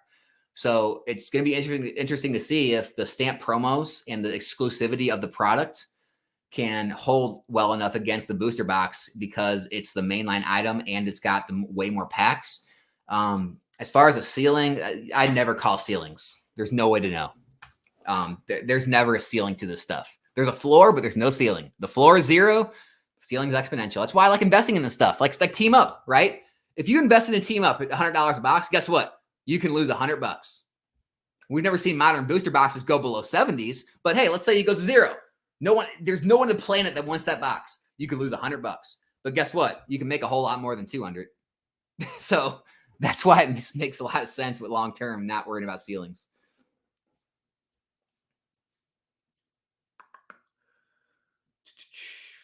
All right. I'm almost getting caught up to chat now. Let's see.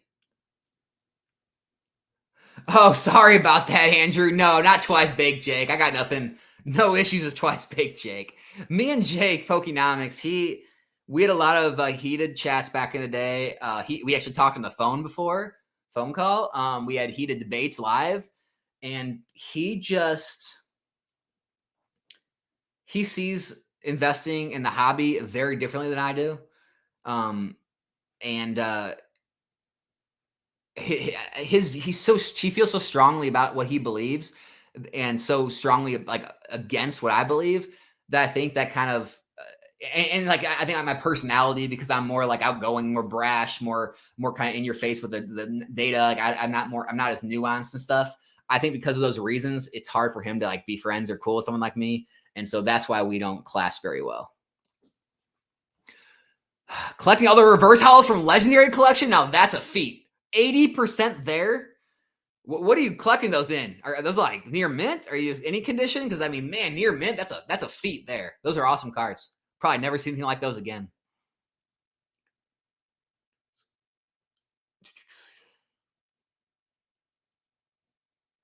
Hi, Alex. I wanted to ask, how bullish are you on Pokemon? I think the vast majority of the community are greatly underestimating the future of Pokemon. The boom was nothing compared to what's coming.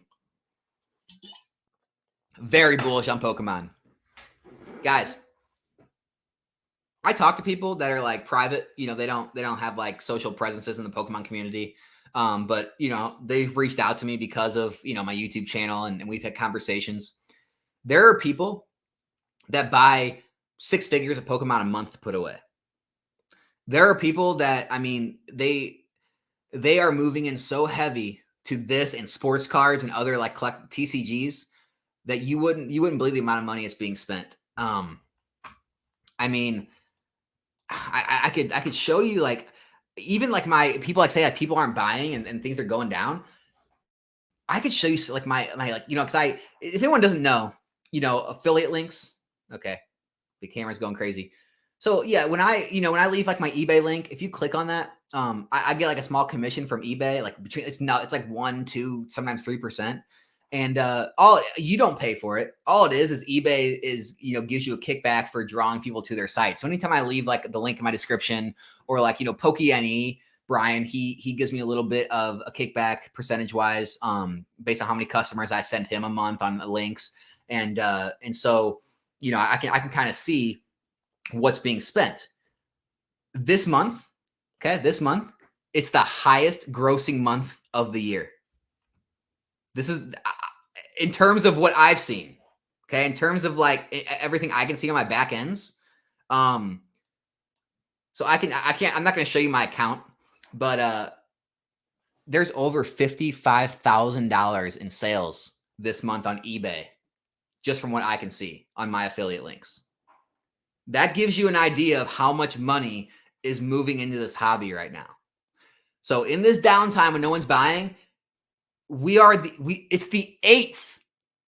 It is November the 8th. And there's $55,000 already spent through affiliate links that I can see so far for the month. That's more than I've seen any other month this year.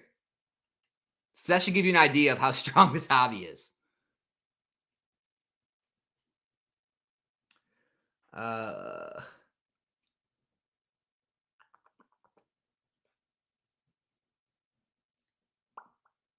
Yeah, so here, someone about Jake Pokenomics.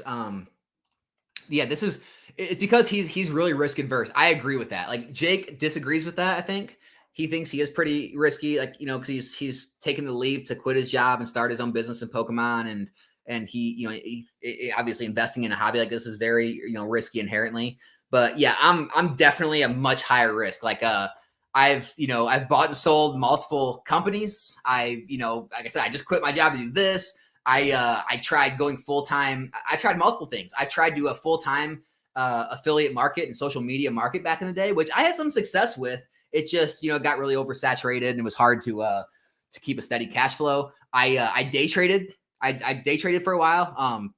Did good and bad, then ended up losing like tens of thousands of dollars. And so I went back and started another service-based company. So I will take, astronomical high levels of risk. So I don't have very much risk aversion. And so that makes people that do a little uncomfortable too around me. So I think that has something to do with it 100%.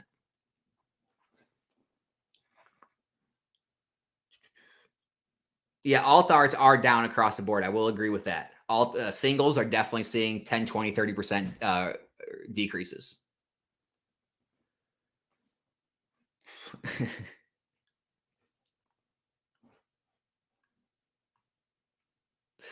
This guy cracks me up. The switch happened the other day. The effects are being felt all around. Keep ignoring it. You are holding on to false hope. Keep looking at the statistics from months ago. We are in the new era. You guys ever listen to Robert Kiyosaki, the Rich Dad Poor Dad guy? That's how he sounds with like the economy, or Peter Schiff. Listen to Peter Schiff. It's always doomsday. Every day is doomsday, and they're preaching doomsday for the past 10, 20 years probably. Everything's going to collapse. Buy gold, buy real estate. Everything else is worthless, and the whole economy is going to collapse. It's the same type of thing. There's always going to be people saying this hobby is going to collapse. I mean, TCGs, collectibles in general have been around for decades, and it's crazy. It's crazy to think that the entire worldwide population, right, will stop caring about something they love and feel so strongly about. We feel strongly enough about this where we'll debate and have conversations and go at each other on screen about Pokemon hobby, but no one feels strong enough about it to continue to buy it and continue to want to buy it into their 30s, 40s, 50s, and 60s, and 70s, and 80s until they die, right? It's crazy. It's crazy to think that way.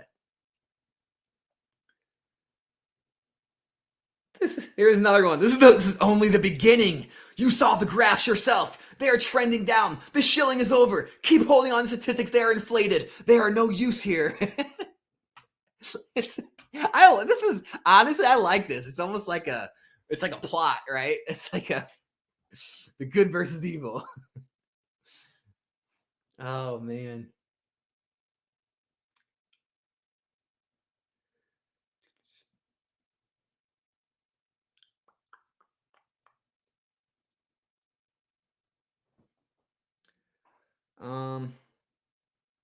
What are your thoughts on picking up a heavy pack long term? 50% one to keep for your collection, 50% for investing.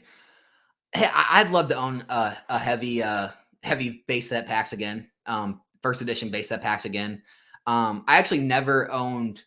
Well, I don't know, right? I owned the first edition base set blisters back in the day. I owned regular base set blisters and fossil and jungle blisters. I'd love to own packs again. I'd love to own the old theme decks again, just for my collection. So, if things stabilize more here, if I go back to where I'm definitely going to continue to collect more of those things that I just like, that are like, I think that can hold their value, probably aren't going to do as good as I think Modern Sealed is going to do. But yeah, I don't see anything wrong with it. Like, here's the thing. People are always going to want to crack packs. Every single Collecticon, every single one, people are opening packs. They're cracking packs. It's never a bad idea to hold on to any sealed product. Now that everything is seen its big crash, it could be a good time to buy with those. You should look what Bandai did their player base. It's wild. They made a ban list November 2nd, causing mayhem, then redacted it November 7th, causing players who regret selling their banned OP cards. That's crazy. That sucks. Bandai's wild. I haven't bought any Scarlet and Violet. Don't like the sets. Only 151 and only ripped a bit. I bought most of the singles that I wanted. I still need Charizard. Going to wait until it goes down. Okay. Yeah, I mean, that's definitely a way to approach it. If you don't like the sets, don't buy them. With me, I like to be diversified, so I buy every single set, whether I like it or not, because you just never know what's going to happen. Team Up was not the most loved set in Sun and Moon. I promise you that much. And look what happened. Wild things can happen. It wasn't like Evolving Skies where everyone knew it was a great set. Team Up was not that.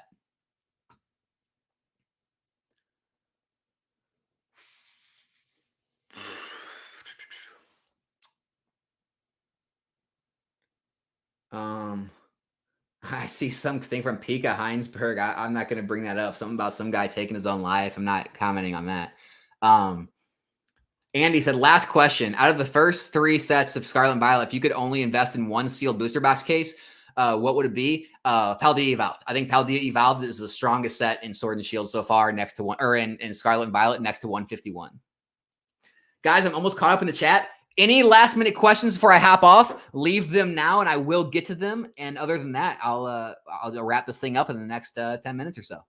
Thanks for sticking with me today, guys. I hope this kind of lays to rest and kind of sets the record straight with everything going on. I'm not making videos for drama. I'm not trying to attack Danny. I'm not trying to bash PK. I'm not trying to create any divide in this hobby. I'm just trying to, speak up for the positives of sealed investing in this hobby and other hobbies. So that's all I've ever done. I felt that way when I started my channel. I still feel that way now, that I just think there's a lack of positivity towards sealed investing for all the good it does. And so that's why I'm so pro sealed investing.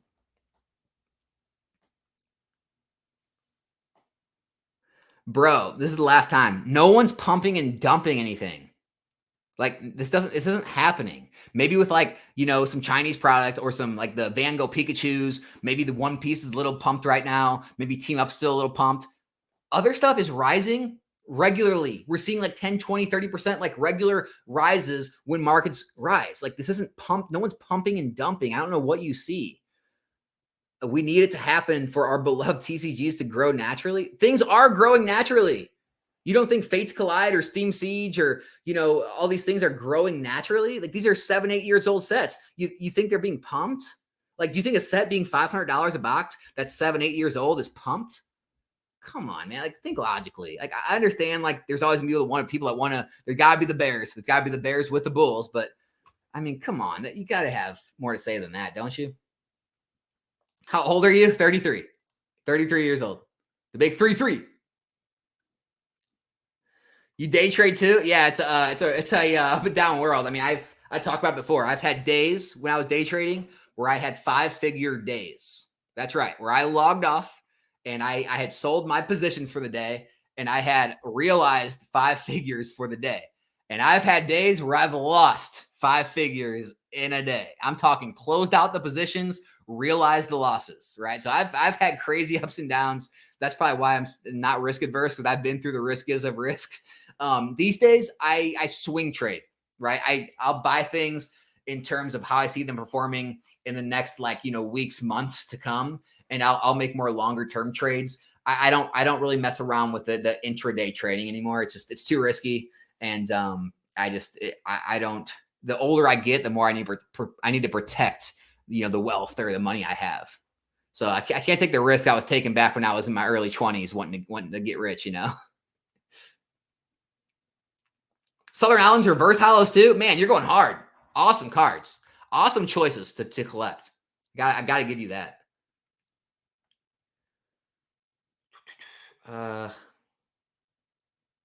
What is your net worth? Enough. Less than $1 million. We'll say that. I'm not a millionaire. Even with my house equity, Pokemon investments, stock market investments, I am not. Me and my wife are not millionaires. So I'm definitely not rich.